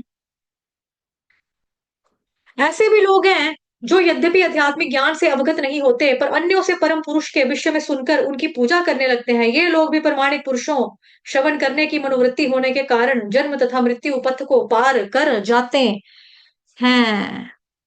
ऐसे भी लोग हैं, क्या बताया जा रहा है, ऐसे भी लोग हैं। जैसे आप यहाँ पे फोटो देख रहे हो, ये कपिल भगवान है, ये इनकी माता जी देवहूति, लॉर्ड कपिल और देवहूति उनकी मदर, उनकी माँ, ठीक है, उनकी माँ। तो जैसे देवहूति अपने पुत्र कपिल मुनि से ज्ञान ले रही है, उनको यहाँ पर बताया फोटो में आप देख पा रहे हो। तो वो आध्यात्मिक ज्ञान से अवगत नहीं है, फिर भी वो ज्ञान ले रही है, सुनकर श्रवण कर कर वो ज्ञान हासिल कर रही है। आप लोग भी ज्ञान हासिल कर रहे हो, है ना, 18 दिन के कोर्स आप कर रहे हो तो ज्ञान हासिल कर रहे हो। बस इस रूटीन को तोड़ना नहीं, छोड़ना नहीं। हरे कृष्ण महामंत्र का जप आपने करना है, करना है, करना है, और डेली माला बढ़ानी है, कम नहीं करनी है, करनी है। ठीक है, तो ज्ञान के आधार पर ही वो भगवान के विषय में जो सुन पा रही हैं, उसी के विषय में पूजा कर पा रही हैं। तो ऐसे लोग जो होते हैं वो मुक्ति को प्राप्त कर लेते हैं। जैसे आप आगे आपको पता लग गया हरे कृष्ण महामंत्र का जप करना है, अब आप करोगे तो मुक्ति का रास्ता पक्का है, पक्का है। भगवत गीता भागवतम का श्रवण करोगे, पठन करोगे, मुक्ति पक्की है ना। जन्म जरा मृत्यु व्याधि से लांग जाओगे। 27वें नंबर के श्लोक में बताया जा रहा है कि हे भरत वंशों में श्रेष्ठ, यह जान लो कि चर तथा अचर जो कुछ भी तुम्हें अस्तित्व में दिखाई दे रहा है, वह कर्म क्षेत्र तथा क्षेत्र के ज्ञाता का संयोग मात्र है। क्या है? संयोग मात्र। यहाँ पे आप फोटो भी देख पा रहे हो एक साइंटिस्ट जैसा, है ना। तो ये सिर्फ कॉम्बिनेशन है, एक ज्ञाता है और फिर उसका क्षेत्र है, क्षेत्रज्ञ और क्षेत्र, इनका कॉम्बिनेशन भर है जो कुछ भी तुमको संसार में दिखाई दे रहा है। ये भगवान कृष्ण जो है अर्जुन को बता रहे हैं। उसके बाद 28 नंबर के श्लोक में भगवान कह रहे हैं, जो परमात्मा को समस्त शरीरों में आत्मा के साथ देखता है और जो यह समझता है कि इस नश्वर शरीर के भीतर ना तो आत्मा ना ही परमात्मा कभी भी विनष्ट होती है, आई मीन होता है, वही वास्तव में देखता है, वही वास्तव में देखता है। तो जो जिसको ज्ञान चक्षु कहते हैं ना, ये जो ज्ञान है, क्या ज्ञान चक्षु क्या किसको कहा जाता है? जो सचमुच में वास्तविकता को देख पाता है कि किस प्रकार से आत्मा और परमात्मा दोनों इस भौतिक शरीर के अंदर प्रेजेंट है। और भौतिक शरीर मरेगा ही मरेगा, इसका नाश होना ही होना है। जल पृथ्वी वायु अग्नि आकाश पंच महाभूत से बना, इसी में मिलेगा। देखो मुसलमानों में जब डेथ होती है ना, जैसे हिंदू में होती है, हिंदू में जब मृत्यु होती है किसी की तो उसको क्या कहते हैं? संस्कार के लिए लेके जा रहे हैं, संस्कार का टाइम हो गया, संस्कार के लिए लेकर। मुसलमानों में बोला जाता है सपुर्दे खाक, कि मिट्टी के हवाले किया। सपुर्दे खाक, सपुर्द बोलते हैं सौंपा, किसको सौंपा? खाक, खाक मतलब क्या? मिट्टी, मिट्टी के हवाले किया। तो जल पृथ्वी वायु अग्नि आकाश, पिछले दिनों आपका जहाज कितने क्रैश हुए थे, हवा में ब्लास्ट हो गया, हवा में मिल गया, हवा में जलकर मिल गया, वहीं पे धुआं बन के उड़ गया। जल पृथ्वी वायु अग्नि आकाश। कुछ लोग जल समाधि लेते हैं, कुछ लोग पानी में समाधि लगाते हैं एक बक्से में, है ना। जो बड़े बड़े संत होते हैं कई ऐसे करते हैं, कई लोग जो संत साधु संत होते हैं उनको अंतिम संस्कार मतलब मुखाग्नि नहीं दी जाती है, उनको बॉक्स में डाल के या समाधि एक प्रॉपर जगह पे बनाया जाता है उनका, है ना। तो पंच महाभूत से बना वाला जो शरीर है ये तो इसी के अंदर मिलेगा। मिट्टी के थे, मिट्टी के बने हुए थे, मिट्टी में हम मिल जाएंगे। तो शरीर जो है ये तो नष्ट होना ही होना, ये तो होगा नष्ट, है ना। तो ज्ञान चक्षु जो है वो आपको कैसे मिलेगा? चक्षुदान दिलो यही जन्मे जन्मे प्रभु सही, दिव्य ज्ञान हृदय प्रकाशित, प्रेम भक्ति यहाँ होते अविद्या विनाश याते, वेदे गाय यहाँ रचरित। जब हम गुरु की शरण में जाते हैं तो परमाणिक गुरु की कृपा से हमको चक्षुदान दिलो यही, चक्षुदान प्राप्त होते हैं गुरु की कृपा से। तो परमाणिक गुरु की शरण में जाएं, कृष्ण की शरण में जाएं। भगवत गीता का कुछ भी पढ़ेंगे उसमें ये चीजें तो रिपीटेड आएंगी, ठीक। 29वें नंबर के श्लोक में भगवान कह रहे हैं, जो व्यक्ति परमात्मा को सर्वत्र तथा प्रत्येक जीव में समान रूप से वर्तमान देखता है, वह अपने मन के द्वारा अपने आप को कभी भ्रष्ट नहीं करता, ठीक है। अपने आप को, अपने मन को कभी भ्रष्ट नहीं करता। इस प्रकार से वो दिव्य गंतव्य को प्राप्त करता है कि आत्मा और परमात्मा सबके अंदर है।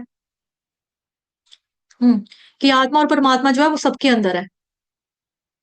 जो इस चीज को समझ लेता है, जैसे आप यहाँ पे फोटो देख रहे हो ना, साइड में फोटो बनी हुई है, फोटो में देखोगे ना, बहुत ध्यान से देखोगे, ये जो बाबा बुक लिख रहे हैं, ग्रंथ लिख रहे हैं, पढ़ रहे हैं, मतलब जो भी कर रहे हैं, इनके अंदर भी परमात्मा रूप में है विष्णु भगवान खड़े। ये हिरण है, कर्सर भी देख सकते हो, ये हिरण है, इसके अंदर भी भगवान है। ये लड़का जो हिरण लेकर जा रहा है पकड़ा हुआ, जिसने हिरण का रस्सी बांध कर, ये इसके अंदर भी भगवान है। ये हाथी, हाथी के अंदर भी भगवान है। ये गौ माता, इसके अंदर भी भगवान है, इसके अंदर भी भगवान है। सबके अंदर भगवान है, सबके अंदर परमात्मा है। किसी के अंदर ये नहीं है कि उसके अंदर ज्यादा बैटरी डाली है भगवान ने, मेरी बैटरी बड़ी कम डाली है, ऐसा नहीं है, ऐसा नहीं है। लेकिन हाँ ये बात जरूर है, जितनी चाबी भरी राम ने उतना चले खिलौना। जितनी सांसें हमने लिखी हैं, जितनी सांसें भगवान कृष्ण ने हमारी लिख दी हैं, जितनी चाबी भरी राम ने उतना चले खिलौना। जब आपका टाइम आएगा तब आपको जाना पड़ेगा। जो आया है वो जाएगा, आज नहीं तो कल सबका नंबर आएगा, किसी का नंबर पहले तो किसी का नंबर बाद में आएगा, लेकिन ये बात पक्की है कि नंबर जरूर आएगा। तो उसके लिए हमको क्या करना है? जल्दी जल्दी जीते जी ही हमको हरे कृष्ण महामंत्र का जप करना है। दोबारा से प्रैक्टिकल बात बता रही हूँ, बार बार रिपीट कर रही हूँ, भूलना नहीं। माला बढ़ानी है, घटानी नहीं है, डेली करनी है और सबको करनी है, हर व्यक्ति को करनी है, ठीक है। हर व्यक्ति को माला जो है करनी है, जो व्यक्ति आत्मा को सर्वत्र देखता है, ठीक है। आत्मा को, परमात्मा को क्या करता है, मतलब कि हर हर एक में देखता है कि उसके अंदर भी है, मेरे अंदर भी है, तो उसको मैं क्यों हर्ट करूं, क्यों मैं मीट खाऊं बेचारे का, क्यों मैं मांस खाऊं, ये बेचारा भी तो भगवान का ही बच्चा है। जो इस तरह से देखेगा वो भगवान को अच्छा लगता है, ठीक है। ऐसा व्यक्ति गंतव्य को प्राप्त कर सकता है। जो देखता है कि ये शरीर सॉरी, जो देखता है, जो ये देखता है कि ये सारे शरीर, सारे कार्य शरीर द्वारा संपन्न किए जाते हैं, जिसकी उत्पत्ति प्रकृति से हुई है, और जो ये देखता है कि आत्मा कुछ भी नहीं करता, वही यथार्थ में देखता है। अब ये बंदा क्या कर रहा है, शीशा देख रहा है। और कई बार शीशा हम लोग भी देखते हैं, रोज ही देखते हैं। इनफैक्ट प्यार श्यार होते हैं जब, रोज ही देखते हैं। तो कई बार हमारी जो गलती क्या होती है, हमारी गलती होती है कि हम भौतिक संसार में सुख समझते हैं, कि भौतिक संसार क्या, सुखों का घर है। जिस तरह से दर्पण में मुख नहीं होता, उसी तरह से भौतिक संसार में सुख नहीं होता। दर्पण में मुख और भौतिक संसार में सुख होता नहीं है, केवल प्रतीत होता है कि है, बट वो है क्या, छलावा। वो छलावा है। अब यहाँ पे क्या बताया जा रहा है भगवान कृष्ण के द्वारा, श्लोक नंबर 30 में, है ना। तो आत्मा कैसा होना चाहिए, ब्रह्म दृष्टि में स्थित आत्मा। अन्यथा हमने जैसे तीसरे चैप्टर में भी आपने पढ़ा है कि किस तरह से इंद्रिय विषय आक्रमण करते हैं, इंद्रियों के माध्यम से फिर मन पर कब्जा कर लेते हैं, बुद्धि पर कब्जा करते हैं, तब जो होती है आत्मा भी उससे कलुषित हो सकती है। उसी प्रकार से वो विमोहित हो जाता है। लेकिन यहाँ पर कैसे बताया है, तो ब्रह्म दृष्टि में जो स्थित है आत्मा, यानी वो अपने स्वरूप को जानती है कि मैं देह नहीं हूं, मेरा स्वरूप दिव्य है, मैं भगवान का अंश हूँ, जीव स्वरूप कृष्ण नित्यदास, ममैवांशु जीवलोके जीवभूत सनातनः। ऐसे जो ब्रह्म दृष्टि में स्थित ऐसी जो आत्मा है, वो शरीर में रहती है लेकिन शरीर से लिप्त नहीं होती। बिल्कुल वैसे ही जैसे आकाश सर्वत्र है, लेकिन वो किसी चीज से लिप्त नहीं होता। यानी मैंने मतलब आप आ, जैसे हम कहीं से जा रहे हैं, वहां पे रास्ते में फूलों के बगीचे पड़े, गार्डन पड़े गुलाबों के फूलों के, या फिर कोई रेडी वाला गुलाब वाला मंदिर के बाहर बैठ के फूल के हार बेच रहा था, हमें खुशबू आएगी। वही हम है, वही इंसान है। हवा ने छुआ, हमें नाक पे खुशबू आ गई। हम आगे गए, एक गंदा नाला आया, गंदे नाले की स्मेल हमको आ गई। फिर हम बोले पूरे आसमान में बदबू है, आसमान कितना गंदा है, कितनी मुश्क मारता है ये आसमान, कितना सड़ा हुआ है ये। ऐसा नहीं होता। खुशबू, बदबू, दोनों से आसमान लिप्त नहीं होता। उसी तरह से हमको क्या करना है, संसार में रहना है। शरीर जो हमको दिया है भगवान ने, भगवान की सेवा में लगाने के लिए दिया है, हमको इससे लिप्त नहीं होना है। मैं देखती हूँ, अगर मुझे एक चीज दिखती है तो मैं आपको दिखाती हूँ, उससे शायद आपको एक चीज क्लियर हो। मैं देखती हूँ, थोड़े दिन पहले मैंने एक अपनी क्लास में पढ़ाया था। एक मिनट रुको। हरे कृष्ण कृष्ण कृष्ण हरे हरे, हरे राम राम राम हरे हरे। दिखा रही हूँ आपको। देखो ये जो ये क्या नजर आ रहा है आपको, नारियल नजर आ रहा है, सबने देखा है नारियल। जब हम नारियल को तोड़ते हैं तो नारियल ऐसा हो जाता है तोड़ने के बाद। ये जो व्हाइट व्हाइट कलर की आप चीज देख रहे हो, उसको क्या बोलते हैं, हमारी भाषा में कहते हैं गिरी, या आप इसको कोकोनट का फ्रूट, फल कह सकते हो। ये फल, इस फल को खाने के लिए हमको क्या करना पड़ता है, चाकू से रगड़ रगड़ के उसको निकालना पड़ता है। अब आप देखो, ये अगला फोटो चेंज हो गया, यहाँ पे चाकू में आप ये कटोरा सॉर्ट ऑफ जो बना हुआ है, ये क्या है, इसके अंदर 3 पीसेस नजर आ रहे हैं ना आपको। और ये जो बाहर वाला पोर्शन है, ये क्या है, सख्त है, हार्ड वाला है, इसको आपको हथौड़े से तोड़ना पड़ता है, फिर अंदर से चाकू से खींच खींच के कान खरोंच खरोंच के बाहर निकालनी पड़ती है गिरी खाने वाली, फिर भी कुछ गिरी चिपकी रह जाती है। 3 है ना, ये 3 क्या है, मन बुद्धि अहंकार ही तो है। जब तक ये मन बुद्धि अहंकार ये आपकी आत्मा के साथ चिपके रहेंगे, यानी कि जो खोपड़ी आप देख रहे हो नारियल की, हार्ड वाला लकड़ी वाला हिस्सा, जब तक ये उसके साथ चिपकी रहेगी गरी, तो क्या है, ये आत्मा ही है। आत्मा कैसी है, सनातन। उसके साथ ये मन बुद्धि अहंकार नहीं है, लेकिन हमने मन बुद्धि अहंकार ऐसे प्रबल किए हैं कि चिमका दिए हैं उसके साथ। और अगर इससे छुटकारा पाना तो क्या करना पड़ता है, नारियल को रखो रखो रखो, उसको कुछ मत करो। मतलब कि कुछ मत करो का मेरा मतलब क्या है, कि जब नारियल सूख जाता है, तब वो अपने अस्तित्व को जब छोड़ देता है, तो वो ऐसा निकल जाता है। जब आप उसको सूखे को ऐसे करोगे ना, तो टक टक टक टक की आवाज आएगी, फिर आपको लगेगा हाँ ये गरी तो सूख गई। तो सूख क्या गया, मतलब उसने अपना जो अस्तित्व था ना वो छोड़ दिया, ये छोड़ दिया। जब तक हम अपना अस्तित्व नहीं छोड़ेंगे, मन बुद्धि अहंकार वाला हम लोग ऐसे ही बन के रहेंगे, तो क्या होगा, पुनरपि जननम पुनरपि मरणम, 84 लाख योनियों का circle हमटी Dumpty sat on the ball had a great fall, वही होता रहेगा। तो हमको क्या करना है, इस नारियल, सूखे नारियल की तरह बनना है, मन बुद्धि अहंकार को छोड़ना होगा। कैसे छोड़ेंगे, जब हम सूख जाएंगे। सूखने का मतलब क्या है, सूखने का दूसरा मतलब है परिपक्व होना, पक गया। जब ये नारियल पक गया तो ये छोड़ दिया इसने, जो शेल्टर था लकड़ी वाला हिस्सा, छोड़ दिया उसको। तो हमको भी भक्ति में क्या होना है, परिपक्व होना है, हमको भक्ति में मैच्योर होना है। जब हम भक्ति में मैच्योर हो जाएंगे तो मन बुद्धि अहंकार छूट जाएगा। अदरवाइज ये हमारी आत्मा के साथ चिपक के बैठेंगे बैठे रहेंगे। तो इनको छुड़ाने के लिए भक्ति करनी पड़ेगी, तभी तो भक्ति करेंगे, तभी तो भक्ति में पकेंगे। भक्ति में पकेंगे नहीं, परिपक्व नहीं होंगे तो छूटेगा कैसे। समझ में आया? हरि बोल, हरे कृष्ण। समझ में आया? आप लोगों ने कैमरे भी बंद रखे हैं, किसी का कुछ पता नहीं चल रहा, कोई पढ़ रहा है यार रसोई में जाके सब्जियों को कड़छियां मार रहा है, कुछ पता नहीं लग रहा। हरे कृष्ण। चलिए आगे बढ़ते हैं एनीवेज।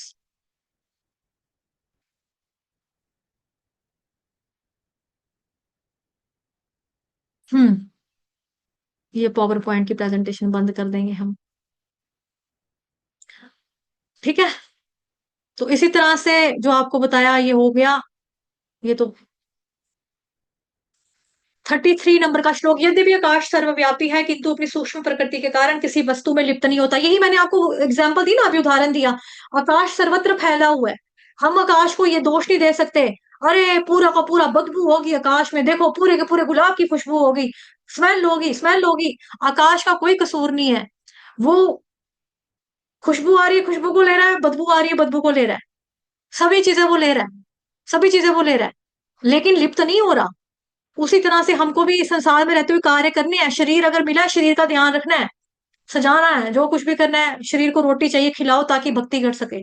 शरीर बीमार पड़ा है, इसको डॉक्टर के पास लेकर जाओ ताकि दवाई खिला के अगले दिन दोबारा मंगल आरती के लिए तैयार हो सके।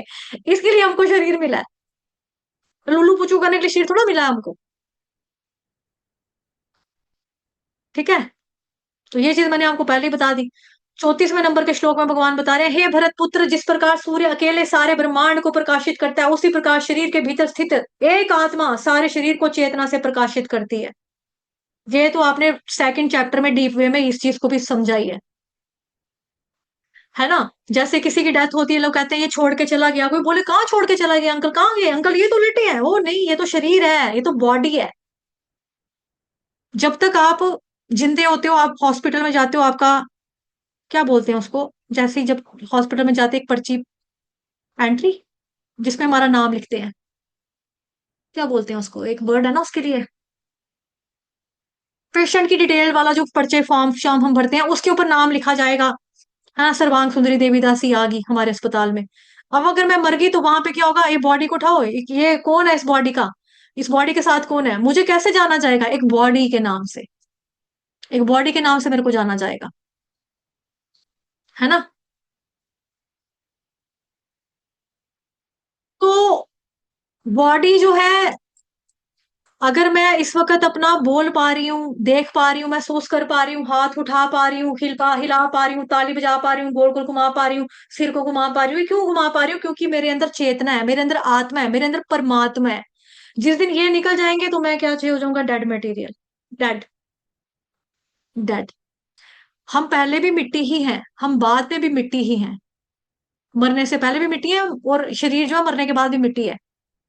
असल में क्या है, आत्मा वो है, ना मरती है ना मारता है, वो आपने सेकंड चैप्टर में भी पढ़ लिया डीप वे में, है ना। वो आपने सेकंड चैप्टर में भी पूरी अच्छे से पढ़ लिया आत्मा के बारे में।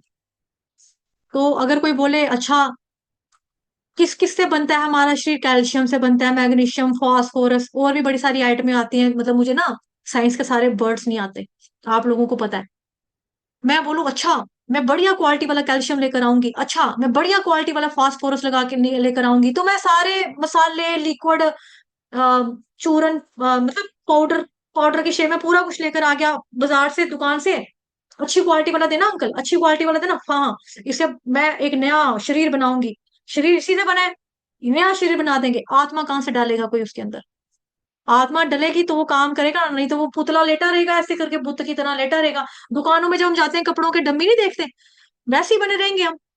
आत्मा, आत्मा नहीं होगी, चेतना नहीं होगी, तो डम्मी के डम्मी रहेंगे हम, और क्या रहेंगे, डम्मी बने रहेंगे।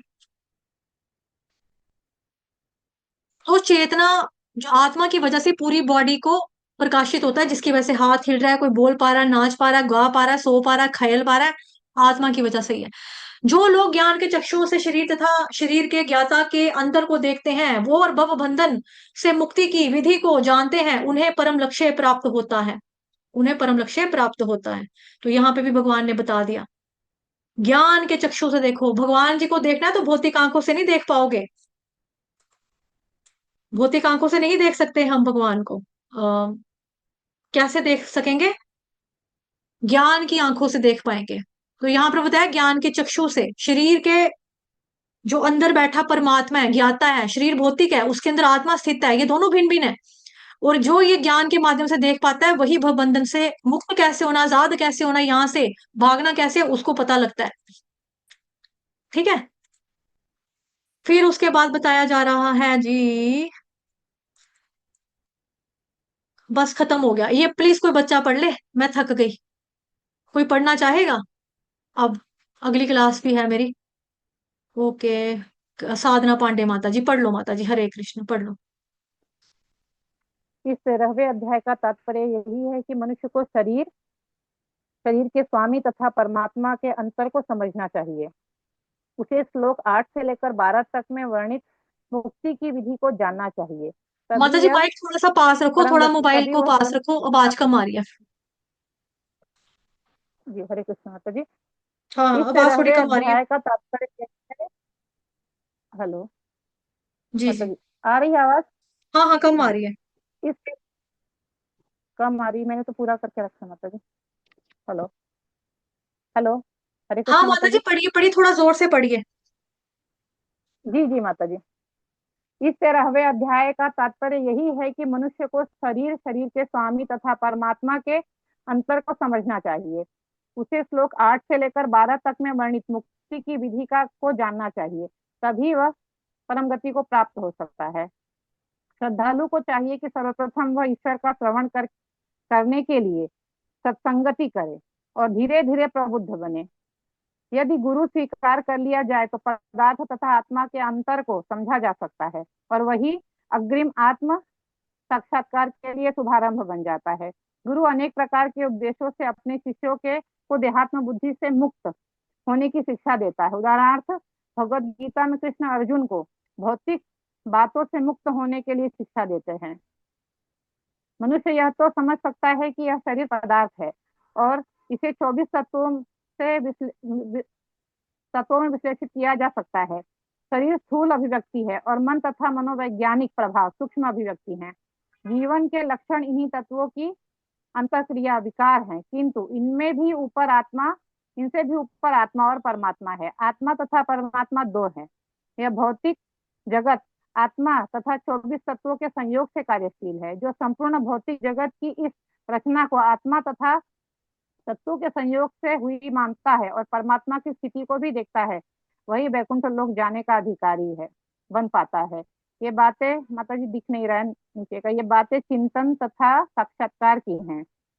मनुष्य को चाहिए कि गुरु की सहायता से इस इस अध्याय अभ्यास बस को इतना ही समझे, गुरु की जी सहायता से इस अध्याय को समझे, है ना, यही तक। तो समझे। जी इसके यहाँ माता पे जी। समरी दी हुई है, अर्जुन के जो 6 जी प्रश्न माता थे। जी। हरे कृष्ण, थैंक यू हाँ सो जी मच माता जी। माता जी, थैंक यू सो मच। ठीक है। हरे कृष्ण तो माता जी। यहाँ पे चार्ट जी अब आप माता लोग देख रहे हो एंड में। ठीक। जी। तो समरी में हम देख रहे हैं कि अर्जुन के 6 प्रश्न थे, प्रकृति क्या है, पुरुष क्या है, क्षेत्र क्या है, क्षेत्रज्ञ क्या है, ज्ञान क्या है, ज्ञेय क्या है, ये 6 क्वेश्चन उसने पूछे अर्जुन ने, भगवान ने उसको एक्सप्लेन किया, है ना। तो भगवान ने पूरा सामने वाले कॉलम में आप क्या देख रहे हो, पूरे आंसर दे दिए। ठीक है। फिर ज्ञान की प्रक्रिया, वो जो 8 से लेकर 12 तक के श्लोक में हमने देखा, जहां पर बताया कि दुख देशानुदर्शना, वो श्लोक था ना, बीच में हमने पढ़ा था। तो ये जो बताई थी ज्ञान की प्रक्रिया कहलाती है, 5 लोगों में बताई थी। फिर ज्ञेय क्या है, ऑब्जेक्ट ऑफ नॉलेज, यानी जानने के लायक, जानने योग्य क्या है, परमात्मा है जानने के लायक। 15वें अध्याय में भी हम पढ़ेंगे, सर्वस्य चामरूति सन्निविष्टो, इसका भी रेफरेंस दिया मैंने आपको। तो जिनका स्वरूप ऐसा बताया गया है, भगवान कृष्ण कैसे हैं, उनकी इंद्रियां जो है भौतिक नहीं है, आध्यात्मिक है ना। प्रकृति, पुरुष और संघ, इसके बारे में हमने पढ़ा कि किस प्रकार से प्रकृति के अंदर जीव आकर प्रकृति को ही भोगता है। उसमें जिंदगी गुजारता है, फिर चलता बनता है, उसी की वजह से उसको क्या अधम योनियां प्राप्त होती हैं, फिर ऊपर नीचे होता रहता है 84 लाख योनियों का। तो ज्ञान का दर्शन, चक्षुदान दिलो यही जन्मे जन्मे प्रभु से ही दिव्य ज्ञान हृदय प्रकाशित प्रेम भक्ति यहाँ होते अविद्या विनाश जाते। इसका भी मैंने आपको बताया कि ज्ञान के चक्षु से ही हम भगवान का दर्शन कर सकते हैं, भौतिक आंखों से नहीं देख सकते। मिट्टी से बनी हुई आंखों से हम मिट्टी से बने हुए जगत को, मिट्टी से बने हुए शरीर को, मिट्टी से बनी हुई सृष्टि को ही देख सकते हैं आगे पीछे, लेकिन भगवान को नहीं देख सकते। उसके लिए हमको भक्ति करना जरूरी है, उसके लिए हमको भक्त बनना जरूरी है। तो यही आज के अध्याय का जो था सार था, समरी थी। हरे कृष्ण। आप सभी भक्तों का बड़ा बड़ा धन्यवाद, बड़ा बड़ा थैंक यू, आभार आपका कि आप लोगों ने पूरी कथा का मतलब पूरे चैप्टर का श्रवण किया। और आज आप एक दिन और आगे बढ़ गए, उसके लिए आपको मुबारकबाद। प्लस आज लोहड़ी का त्योहार है, उसके लिए भी आपको मुबारकबाद। तीसरी बात यह है कि मेरी किसी वाणी से किसी को कष्ट हुआ हो, हाँ, कुछ पीड़ा पहुंची हो, तो उसके लिए मैं क्षमा प्रार्थी हूँ। समझ मुझे अपना समझ के माफ कर देना, ठीक है जी। हरे कृष्ण, धन्यवाद। तो रिकॉर्डिंग आ जाएगी, प्लीज आप लोगों से रिक्वेस्ट है लाइक और शेयर कर देना। रिकॉर्डिंग प्रभु जी आपको घंटे 1.5 घंटे के बाद दूंगी, क्योंकि जी जी 4 बजे माता जी। वाला बैच मैं 5 बजे ले रही हूँ, तो रिकॉर्डिंग अपलोड वो कन्वर्ट होने में भी घंटा लगेगा। मैं खुद डाल दूंगी, अपलोड कर दूंगी जी चैनल पे, माता जी। ठीक जी है। जी प्लीज सभी जी लोगों से रिक्वेस्ट है कि लाइक और हरे कृष्णा जरूर लिखना कमेंट में, ठीक है। कल फिर आना टाइम पे, कल फिर आपसे पुनः भेंट होगी। हरे हरे कृष्ण कृष्ण, माता जी, धन्यवाद। कोटि कोटि धन्यवाद माता हरे जी। कृष्ण।